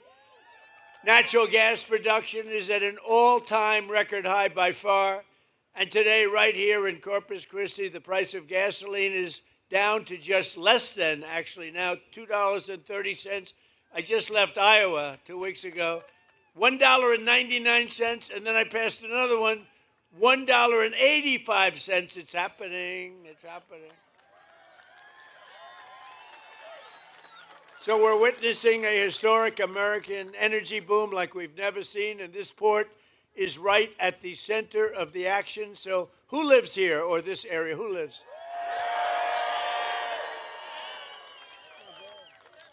A lot of happy people here. It's nice to be loved, you know, it's nice to be loved. Thank you. Thank you. In my first term, I approved vital federal funding to deepen the channel and fully modernize the port of Corpus Christi. Since that crucial investment, companies have flocked here, creating tens of thousands of jobs and generating billions and billions of dollars in revenue for your community. Joe Biden came in and tried to cut off the port funding, immediately tried to cut it off. What we did, we had a tremendously successful first term, and he came in and tried to take away what we had. But today, the dock workers, we stopped them. And today, the dock workers, energy workers, and great people of Texas, once again, really have a president that loves our country, a president that fights for our country, and a president who's got your back. Nationwide exports of liquefied natural gas are up 37%. Think of that. And the past year, the highest level in American history, and going up a lot. Crude oil exports are up by hundreds of thousands of barrels a day. Venezuela, think of it, 80 million so far. We just started. 80 million barrels of fuel. Think 80 million barrels of oil. Think of what that means. Think of a stadium with 80,000 people. Now say 80 million. That's what we've taken, and it's great for Venezuela, and it's great for us. It's great for us, great for Venezuela. And a lot of it, like that, a lot of it comes right here. And with our new friend and partner, Venezuela, we're going to do a lot of other things. We're going to be doing a lot. We're having a great relationship with their government.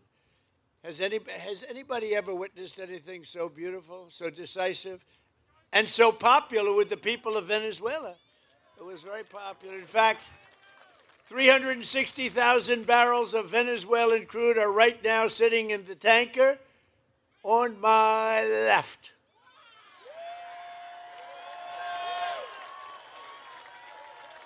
It's a nice one. So where the hell does that one come from? For the benefit of both our nations, we're going to refine their oil right here in America and right here in Texas, and then export it to all over the world. We're going to keep some for ourselves. We're going to give some to them, and they're going to make more money than they've ever made before. We'll help build their country again, which was a disaster. And we're going to build it up, and we're going to benefit also, and that's the way it's supposed to be, right? It's going to be great. One person who has witnessed our energy turnaround firsthand is Jesse Robinson. Jesse?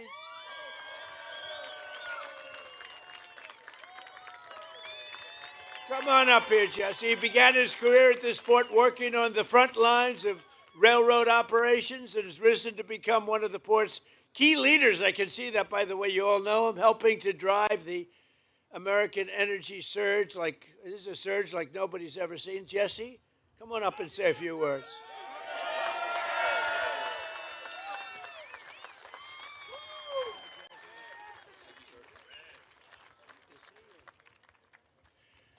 Wow. Good afternoon, everyone. You know, I've been on this cargo dock probably 1,000 times, but I never could have imagined standing at this podium at this very moment with all of you as we honor together what an irrefutably historical moment this is. In my role as Director of Asset Management here at the port, I see firsthand every day the valuable contributions by President Trump I see the millions of dollars in federal funds invested in infrastructure that helps us serve our customers so they can then turn and serve the communities around the world. At this port, I have the honor of leading roughly 75 employees and contractors, most of which are here today.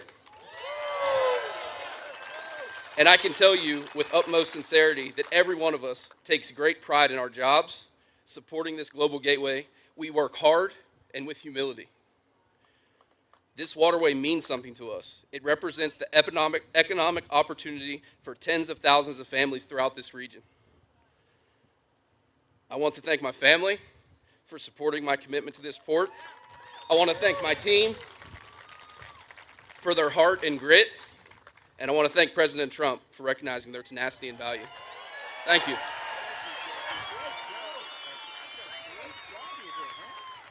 Thank you, man. I appreciate it. Thank you, Jesse.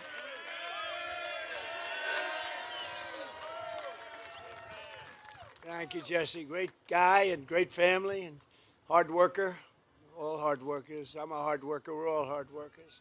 Slashing energy costs. Hey, by the way, how did you like the State of the Union the other night? That was good.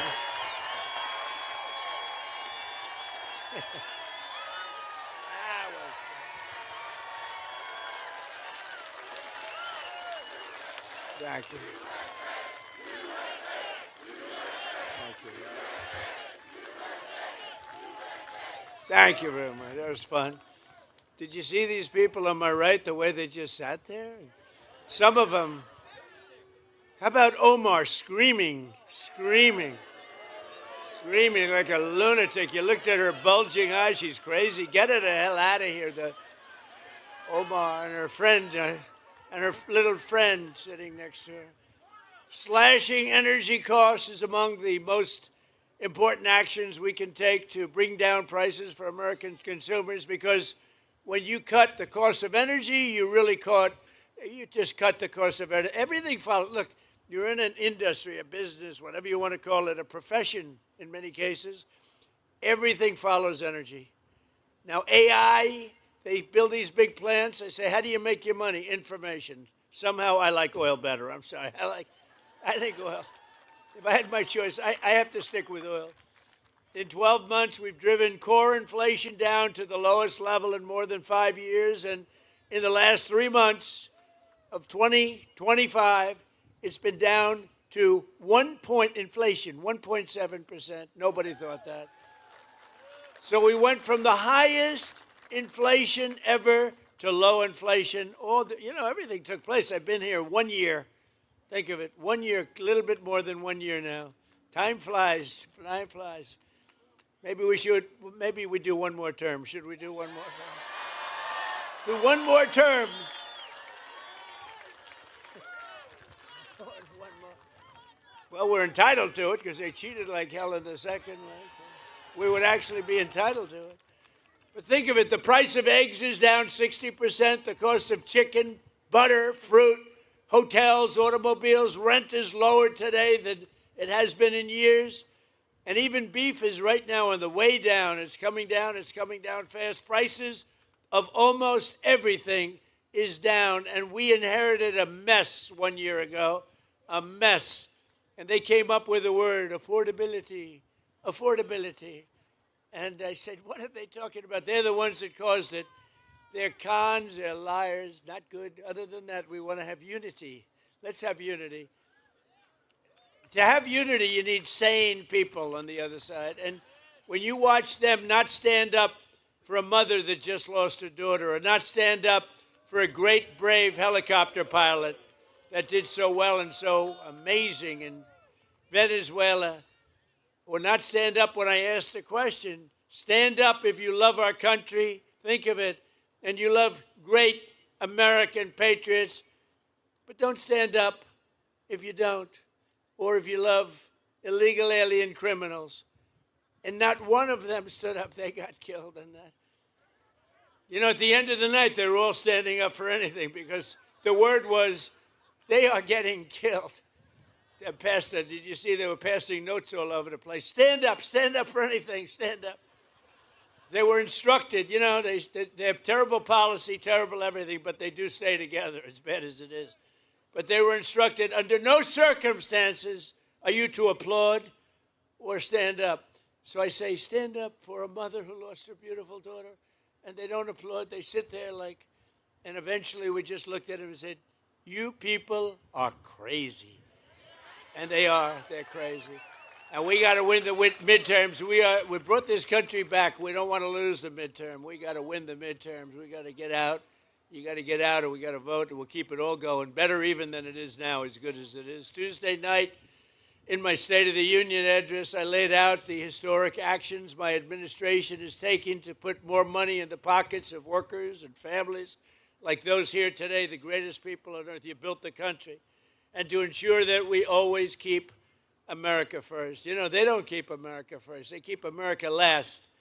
With the help of our Republican majorities in Congress, we passed the largest tax cuts in American history. That includes no tax on tips, no tax on overtime, and no tax on Social Security for our great seniors. And the average Texas family will save over $4,000 on their taxes this year alone, and much more next year. We gave you the best tax cuts anyone's seen. We also got you an interest deduction if you buy a car. You can, if you borrow some money to buy a car, you have a loan, you're allowed to deduct the interest for income tax purposes. Never happened before. But only if it's an American-made car. We put that in.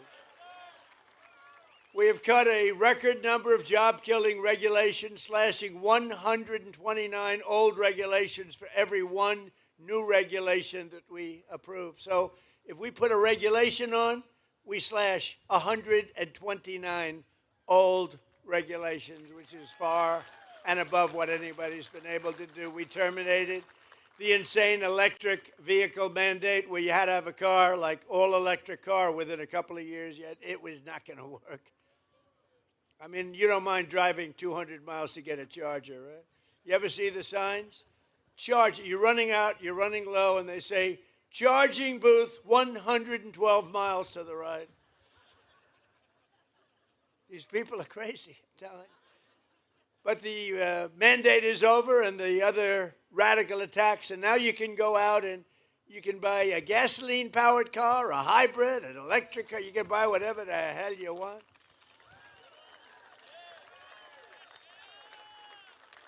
In 4 long years, the last administration got less than $1 trillion. So $1 trillion less, much less, of new investment came into the country. In less than 12 months, I secured commitments for more than $18 trillion. So think of it. For 4 years, think of it, what it does to a place like this. 4 years, much less than $1 trillion. Less than 1 year, more than $18 trillion. I would say that's the difference between making America great again and making America a major loser.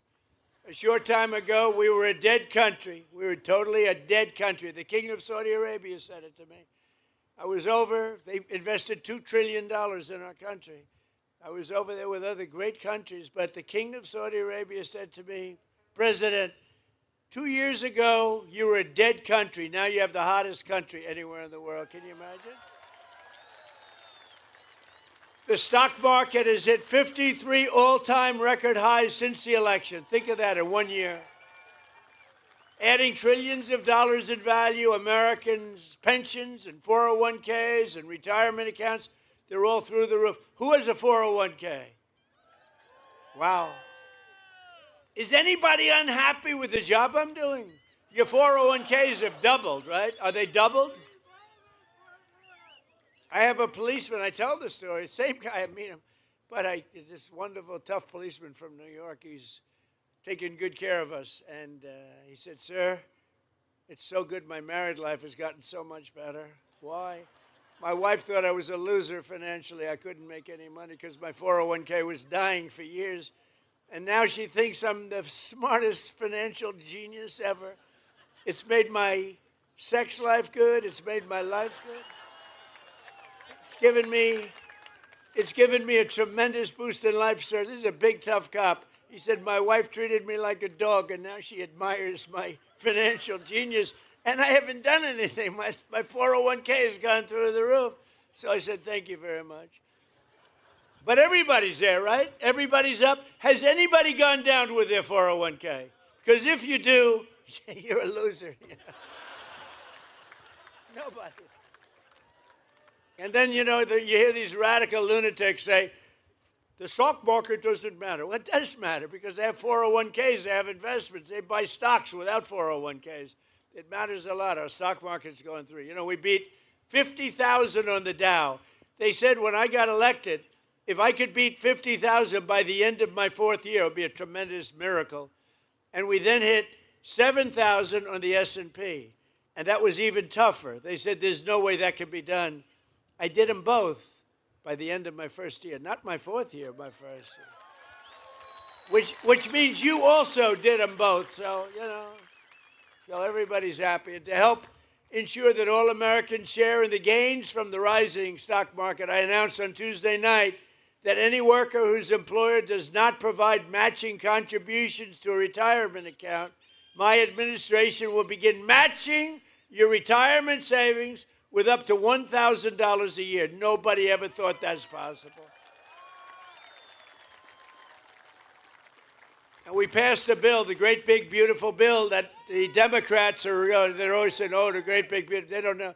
It's basically the great big beautiful tax cut bill, if you really want to look at it, probably more accurate name. Every parent can actively just activate all of their children's accounts. We have a new thing, and it was Michael and Susan Dell Computer. Go out and buy a Dell computer. They're great.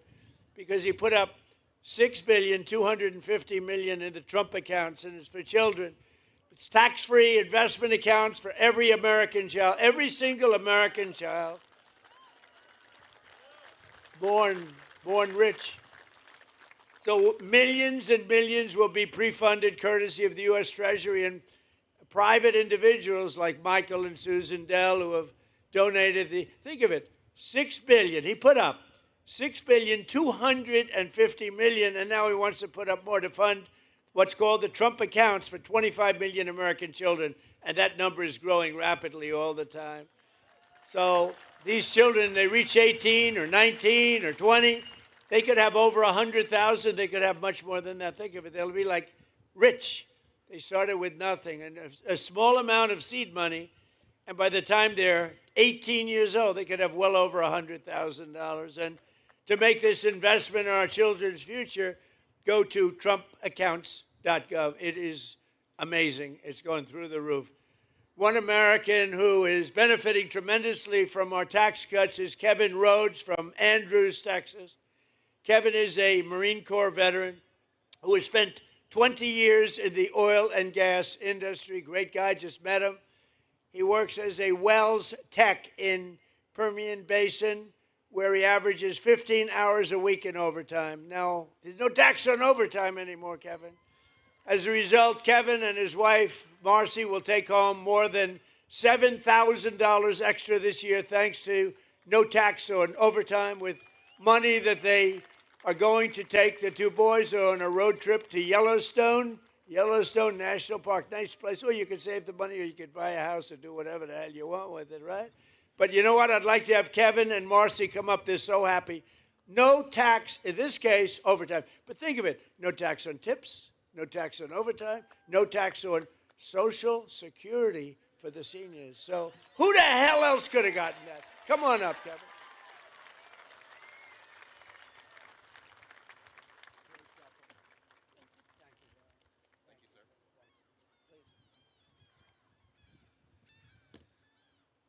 Thank you, Mr. President. It's a huge honor to be here in Corpus Christi, Texas, with everyone here. Thank you to Oil and Gas Workers Association also. I stand here as a Marine Corps veteran. Raw! With my wife, who is a small business owner. We own a small catering company. We are products of the oil and gas industry of West Texas. We send our oil here to Corpus Christi to send out across the world. With the legislation that has been passed with a no tax on overtime, we were able to buy a commercial refrigerator for our business. And then, like Mr. President said, we're going to take our kids on a trip to Yellowstone and Grand Teton.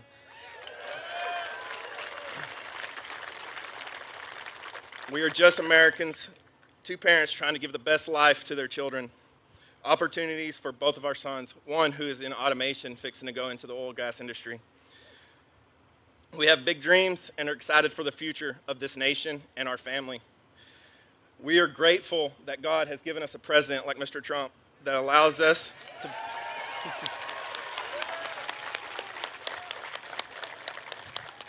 we are grateful that he has put America first.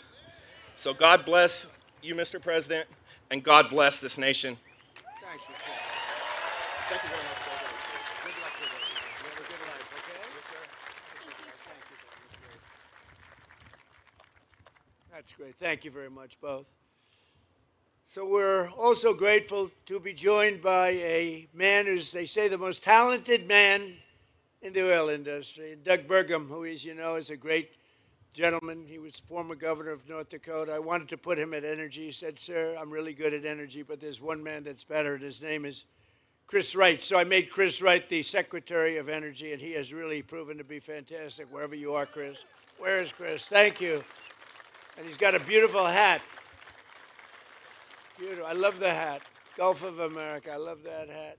We have one of the great governors of our country. He is an unbelievable guy, a tremendous friend of mine, and he is something very special. He's tough as hell, I want to tell you. If you think he's a nice guy, you're wrong. He's tough, he's mean, but it's all for you. So I want to just say, Greg Abbott, we love you, Greg Abbott. Good. Lieutenant Governor Dan Patrick. Thank you. He's been the chairman of my campaign all three times. All three times we set records. We set records like nobody. Okay, I don't want to brag, but in the history of Texas, I have, correct, Governor, I have by far the largest number of votes ever gotten, and it was the highest, then the highest again, and we just topped it big in the last election. So we have the highest ever gotten, by a lot, by millions of votes. I think I got to move here fast. I'll stay in Washington for a little while. We'll stay in Washington for a little while longer. So thank you very much. And we have a great Attorney General, Ken Paxton. Where's Ken? Hi, Ken. Hi, Ken. And we have a great Senator, John Cornyn. Hi, John. Thank you, John. They're in a little race together. You know that, right? A little bit of a race. It's going to be an interesting one, right? They're both great people, too. Thank you both very much. We appreciate it. Texas House Speaker Dustin Burrows is here doing a terrific job. Hi, Dustin. Thank you, Dustin. Good job. Like you much better than the last guy, Dustin. And we have a senator who's really an amazing guy. I'm thinking about putting him in the Supreme Court.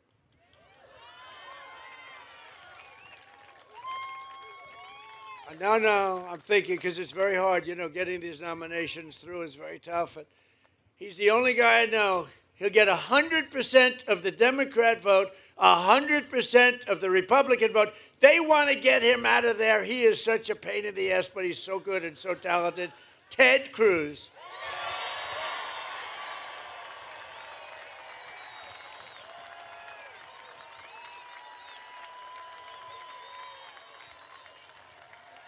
That's right. If we ever had a problem, I just picked Ted. That'd solve that problem. No, he's a great guy. And he's a very talented guy, too. Smart. Representatives John Carter, Randy Weber, Jason Smith, Brian Babin. These are all incredible warriors, by the way. Jody Arrington, Lance Gooden, Chip Roy running for office. Chip? Where's Chip? You're doing a good job, Chip. Michael Cloud. That's right. He's the, oh, look at that. Whoa. Okay, this is his district, and people like you. You know, I've had I've had some bad things where I introduce people from a district and then they like you, Michael. That's good. And you know what? Honestly, they should, because he's a phenomenal congressman, a phenomenal friend, and a phenomenal congressman. Thank you for the great job. And you got that dredging. Is it 54 or 56 feet? Yeah. In other words, 54. He said, go with 54. You got that done. We got it done together, right? Made a big difference. Thank you very much. You have a great congressman. Congressman Tony Gonzalez is here. Tony, congratulations. Jake Elzey, Monica De La Cruz. Thank you. Keith Self, good guy. Oh, these are great people. Thank you, Keith. Brandon Gill, a young one. I endorsed him. I said, a very dear friend of mine happens to have a slight relationship, right? I endorsed him. I said, what does he know about politics? That was like 4 years ago. He knows a lot. You've been fantastic. Thank you very much. Thank you, Brandon. And another friend of mine who's doing very well, Wesley Hunt. Where's Wesley? Wesley Hunt, doing a good job. Thank you, Wesley. Well, you do have an interesting election. You have a couple of them going on. Texas is so good. You know, I never really appreciated Texas because I won by so much it wasn't fun. But I'd rather have it that way, so let's keep it that way. Let's keep it that way. Director of Federal Housing Finance Agency, a genius financially, Bill Pulte. Hi, Bill. President and founder of the Oil and Gas Workers Association, very popular guy, Matt Code. And we have an actor who's one of the best actors in America. He played a gentleman that preceded me by a few years named Ronald Reagan. And Dennis Quaid has gotten accolades all over the place. And he really is good. Dennis Quaid, where are you, Dennis? Dennis Quaid. Hey, Dennis, come here, Dennis, come here. You know, they like celebrities and actors more than politicians in Medicare. Say a couple of words. Thank you, sir. Hello, Corpus Christi. Hello, Texas. My home state. I love Corpus Christi. And I love Donald Trump.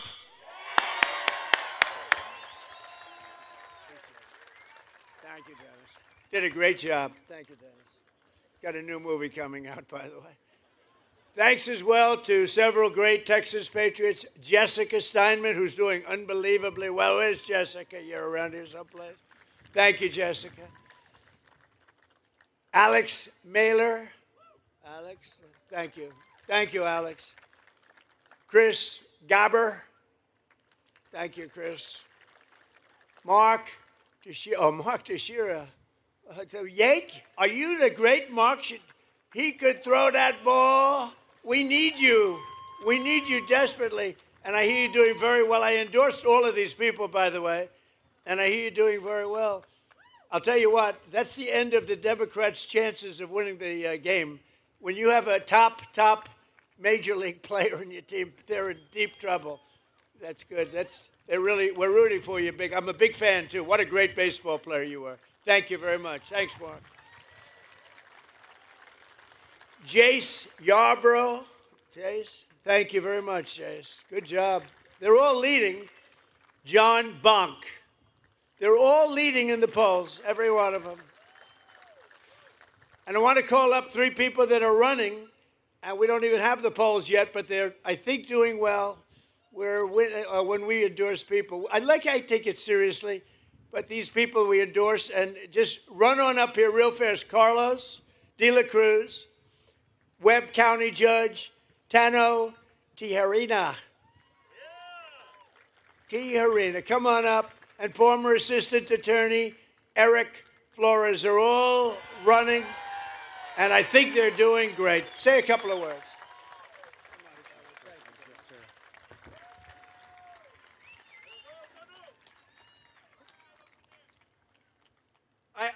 I have to first thank our Lord and Savior, Jesus Christ, for opening every single door for my family. I want to thank my family, Annette, and my daughter, Rebecca.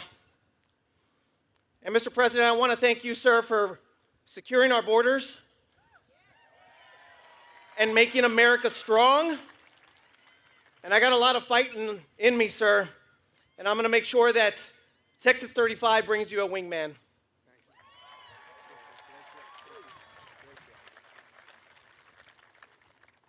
Mr. President, it's true an honor to stand up here.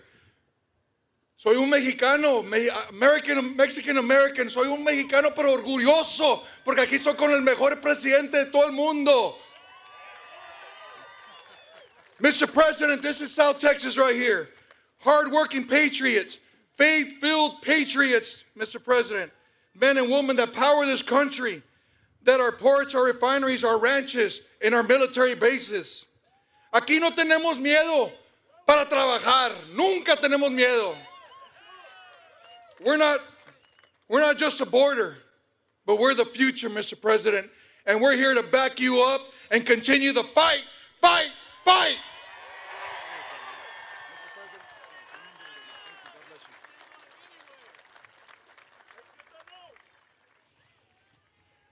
Woo! Mr. President, I am honored to be here with you today. As someone who has worn the uniform of the United States Army and locked up some of the worst, I believe in strength, never backing down and staying focused on the mission. That is the kind of leadership that you have brought back to America, and that's the leadership that I will bring to D.C. to fight for Texas 34 and always have your back, Mr. President.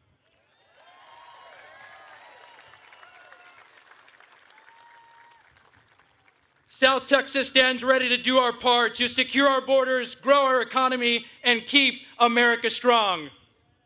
Thank you for being here, Mr. President, in Corpus Christi. Thank you for your endorsement and for your trust. And above all, thank you for your unwavering, unapologetic devotion to our great nation. God bless you, Mr. President.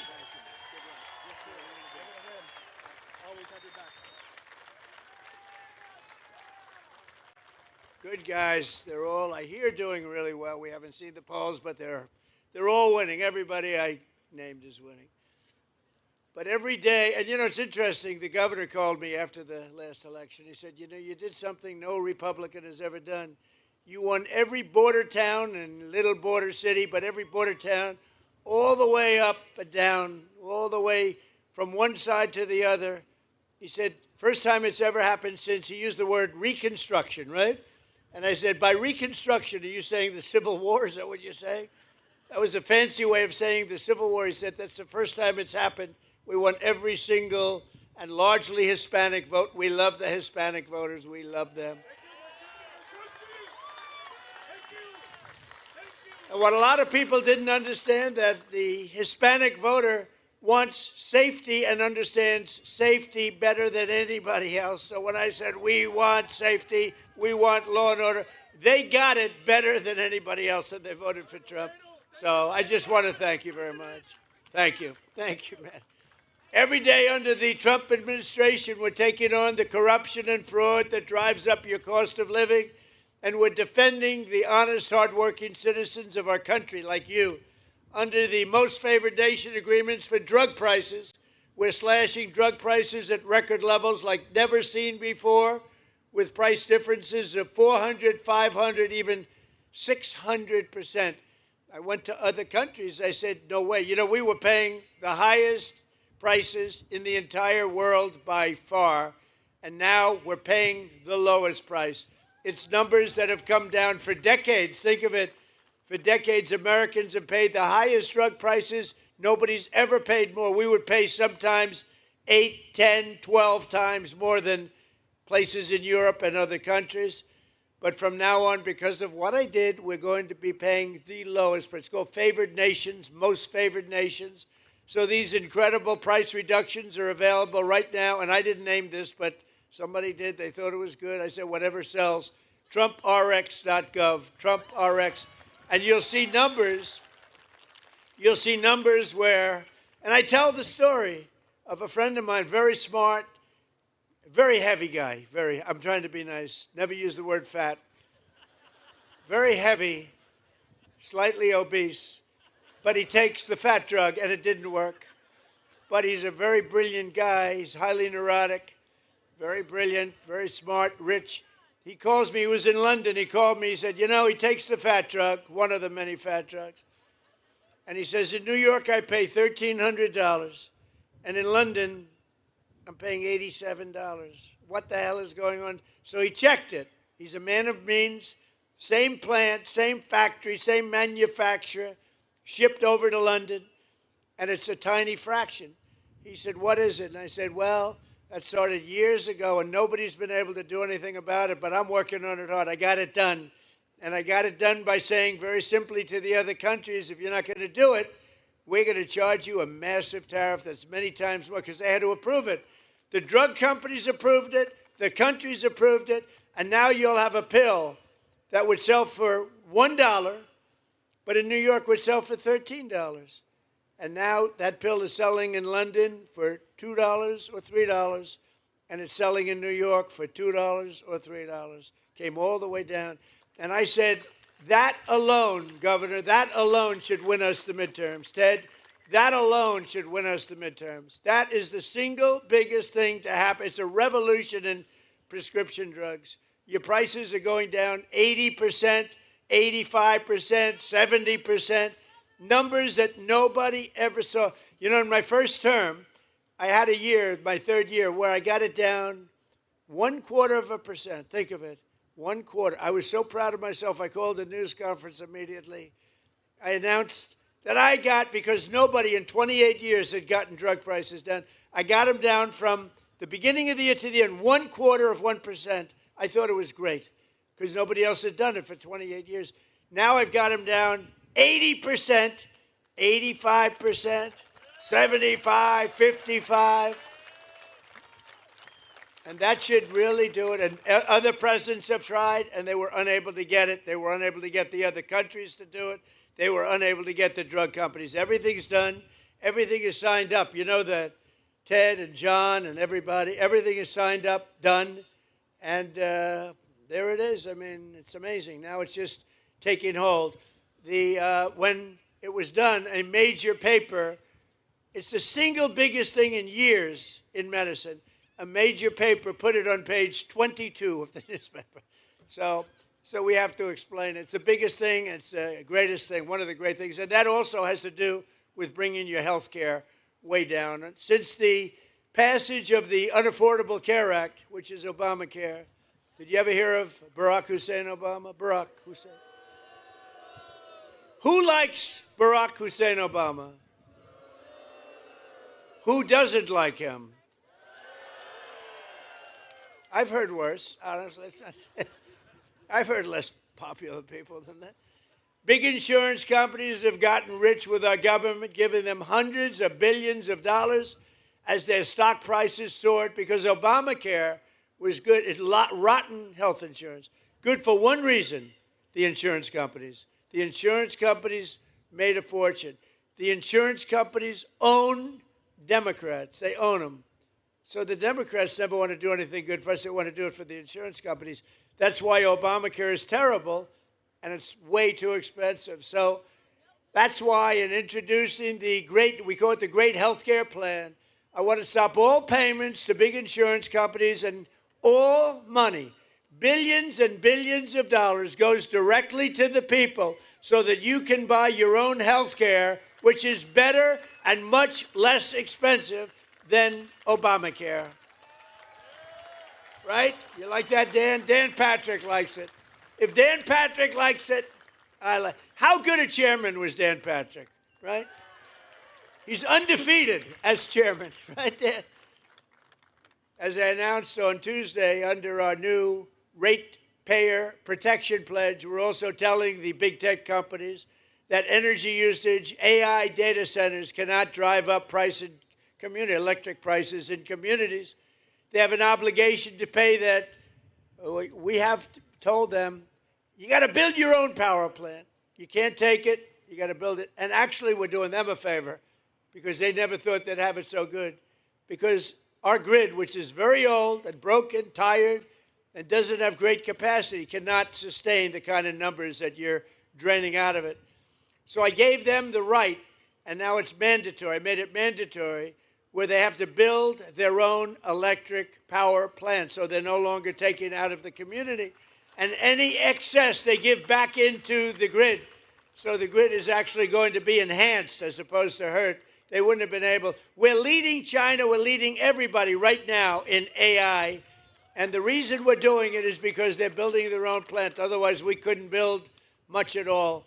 And so I just want you to know, as you see these massive plants, they're building their own power plant. They're becoming essentially their own utility. We're expanding the dream of home ownership to millions of Americans. And after I directed the purchase of $200 billion in mortgage bonds, that's $200 billion in mortgage bonds. Mortgage rates just fell substantially lower than 6% for the first time in 5 years. The annual cost of a typical new mortgage is now down almost $5,000 in 1 year. Think of that. And I have a lousy guy in the Fed. Terrible. Jerome, too late. You know what? He's too late. You know why we call him too late? He's too late in reducing mortgage interest rates or interest rate. He's not doing too good. But fortunately, he's going to be out of there soon. But even despite him, you know, did you ever hear you got a little wall, an obstacle, you power through, we power through the wall. He's a wall that we just power through. In the past 12 months, we've helped over 50,000 first-time home buyers in Texas get the house of their dreams, and we've really created the American dream. By the way, our country right now, this is the golden age of America. We're in the golden age. This is the beginning. This is the beginning of the golden age. You're going to be reading about this in 100 years. We are in the golden age of America. We've got to keep it going. Got to win the midterms. We've got to keep it going. Last month, I signed an executive order to ban large Wall Street investment firms from buying large numbers of family homes, single-family homes. No, you'd have these firms go out and buy 2,000 houses. We don't want it. We want you to buy the houses, not them. We're also fighting to pass the Save America Act, my all-time favorite. It's my all-time favorite, the Save America Act. We got it, John. You hear that, Ted? You're unstoppable because, you know, they cheat like hell in elections, in case you haven't noticed. They cheated in the third election. Second election was ridiculous. We got them. We caught them. It's all coming out. It's coming out daily. It's coming out. They cheated like dogs. That guy couldn't win. But to stop illegal aliens and other unpermitted persons, see, that's a politically correct, unpermitted persons, rather than illegal aliens. They'd rather have us use unpermitted persons. The first time I've ever heard that word, those words. I don't sort of like them, unpermitted persons. Is that the new phrase we're using? The governor says no. Good, thank you. No, Ted, right? Unpermitted. He's an unpermitted person. He's killed 19 people. We're not permitting him in. From voting in our sacred American elections. We don't want people that aren't citizens of our country voting. We don't want people that aren't studied, and we don't want people that can't love our country voting in our elections. So it's very simple. All voters must show this is the Save America Act. Now think of it. I watched Schumer the other day. We will stop the Save America Act. I said, no, we're talking about saving America. It's a really hard thing. It was like MAGA. Biden, remember Biden? He made those speeches. We will stop MAGA. Then he falls off the stage. We will stop MAGA. We must stop MAGA. He had no idea what. And I said, no. MAGA is Make America Great Again. You don't want to stop it. You don't want to stop MAGA. And this may be even better. The Save America Act. I watched Schumer today. We're going to stop the Save America Act. You know what it is? Basically voter ID, etc. But what's wrong with that? So they came up with all different theories about why anybody shouldn't. You have voter ID for everything. No matter where you go, it's ID. You have an identification for everything, except for one of the most sacred things you can be doing is voting. And the reason they don't want voter ID is because they want to cheat. Because the only way they can get elected is to cheat. Because their policies are no good. They do stick together. You saw that the other night. They wouldn't stand up and clap for anyone, for anybody. We could introduce, ladies and gentlemen, I'd like to introduce you to the late, great Amelia Earhart. Here she is. They would not clap. They wouldn't clap for anybody. There was nothing I can think of where they would clap. They're sick people. So they don't want all votes must show voter ID. All voters must show three simple things. Proof of citizenship in order to vote. Voter ID, proof of citizenship. And then third, and I'm telling you it's the most important, no mail-in ballots except for illness, disability, military, or travel. And if I had my choice, I think I'd take that one. You want to know the truth? There's more cheating with mail-in ballots. They drop them in the river. See this beautiful port? You see the damn things floating down? It is so terrible. Our elections are so rigged and crooked. And those three things will solve it. Think of it. Voter ID, proof of citizenship, no mail-in ballots, with exceptions. Military, we want an exception. Illness, disability, we're on an exception. And if you're traveling, you're on a business trip, you're somewhere, even a vacation, you can vote by mail. But that's a very small number of people. And you will see that they will never win another election again. They will never win because their policy is no good. They want men playing in women's sports. They want transgender for everybody. They want open borders so that the world's criminals can pour into our country, which... Have we done a good job? I'll tell you what, ICE has done such a great job. And Border Patrol. You know that for the last it's hard to believe, you remember the problems 2 years ago, you people, everybody was going crazy. People were pouring into our country by the millions. In the last 9 months, and this is done by radicals, radical lefts. In the last 9 months, 0 people came into our country through your southern border illegal. And remember when Biden said, well, for that we need legislation. I said, no, you need a new president. And I was right. I didn't get legislation. I said to Paul Perez, close your border, Paul. Close it. Where's Paul? Is he here? Where the hell is Paul? He's the greatest. That guy is great. I'd have him come up and speak, but he's such a good speaker that I don't like that. I only want to follow terrible, terrible speakers. That way they say, Trump is a brilliant speaker. We got big ratings the other night, by the way, big, like record ratings. Everything was clicking. You want to come up, Paul? Come on up, Paul. Show off to your family. He's got a beautiful family. What a beautiful family. Now watch, I'll put pressure on him. Don't blow it, Paul. This is your one opportunity. This is a big crowd, Paul. Don't get nervous. No, Paul is just incredible. And he rates Trump the single greatest president in history. That's why I have him. He says he's the GOAT. The GOAT. No, we've had a couple good. We haven't had too many, actually. Come on up, Paul.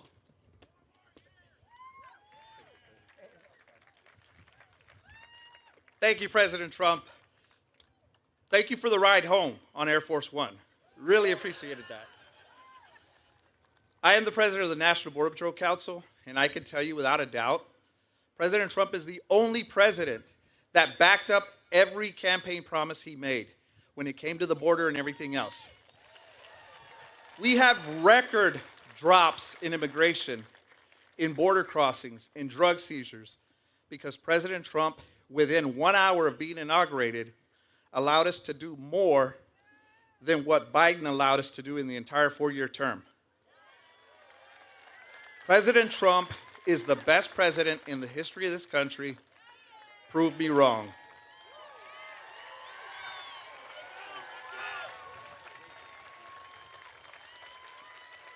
He does a great job. He does a great job, the whole group. ICE, Border Patrol, law enforcement. By the way, our great firemen, how about that? One of the things, and we can just talk today, we're together. one of the things that I'm most proud of, if you go back 2 years, 3 years, and 4 years under the last administration, we had the worst recruitment for our military in the history of our country. Nobody wanted to be a soldier. They didn't want Army, Air Force, Navy. They didn't want the Marines. They didn't want even beautiful Space Force or Coast Guard. They didn't want to be in the police. They didn't want to be in the fire departments. They didn't want to be anywhere. They didn't want anything with a uniform because it represented our country. Since then, and it started really with November 5th, which was the election, but since November 5th, we have the highest record of recruitment in the history of our country. Think of that. And that includes ICE and Border Patrol. And I want to thank Paul because that group of people does a great job. Think of it. I guess it's 9 months now, registered zero. Now, I don't even believe it could possibly be that low because millions of people, but it's pretty close to zero. And they say it's zero. If they say it's zero, it has to be. They're Democrats that do it, so they're not going to give me any benefits. Just over 1 year ago, we inherited a total disaster. 4 years now, think of it. 4 years, we had ruinous inflation, economic surrender. We surrendered to the whole world. A border invasion, rampant crime and chaos. All over the world, they laughed at us. But today, we have ended that disaster and achieved a turnaround for the ages. Nobody's ever seen it like this. Nobody has ever seen a 1 year turnaround like we had. Think of it. We were a laughing stock 1.5 years ago, and now we're hot. We're hot.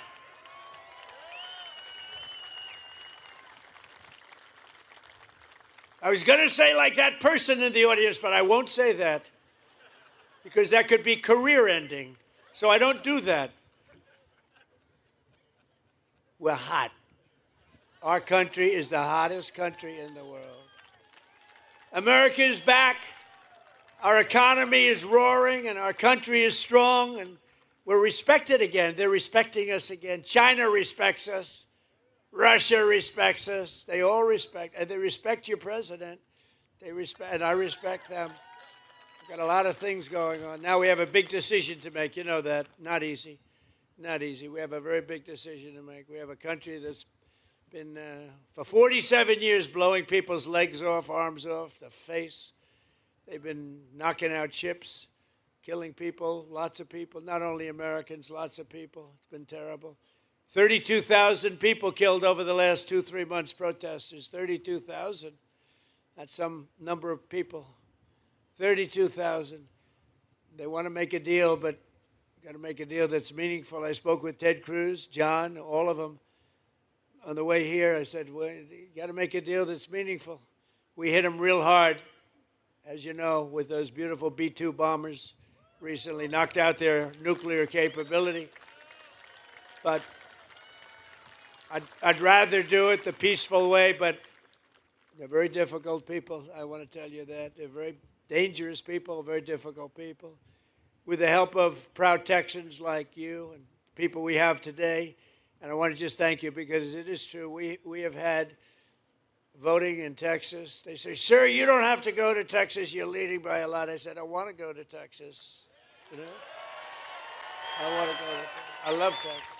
I love Texas. It just represents something special. It's success. It's great, incredible people.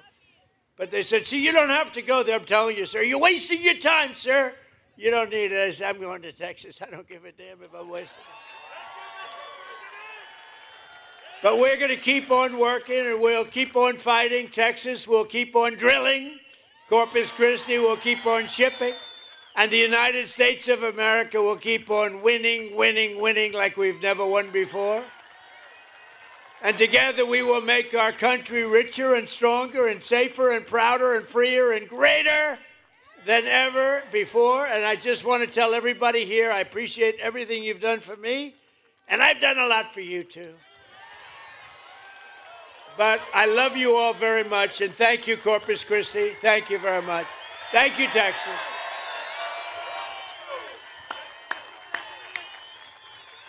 Thank you, everybody.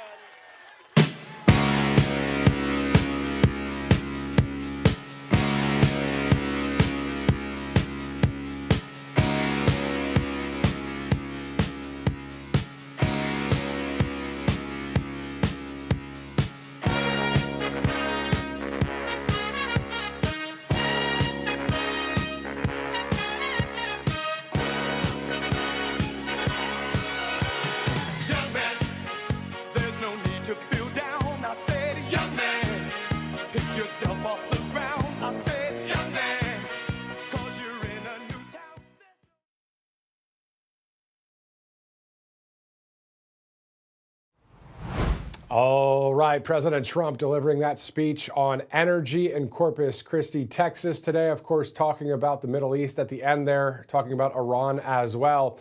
Also, prior to his speech, the president was asked about Iran. Let's check it out.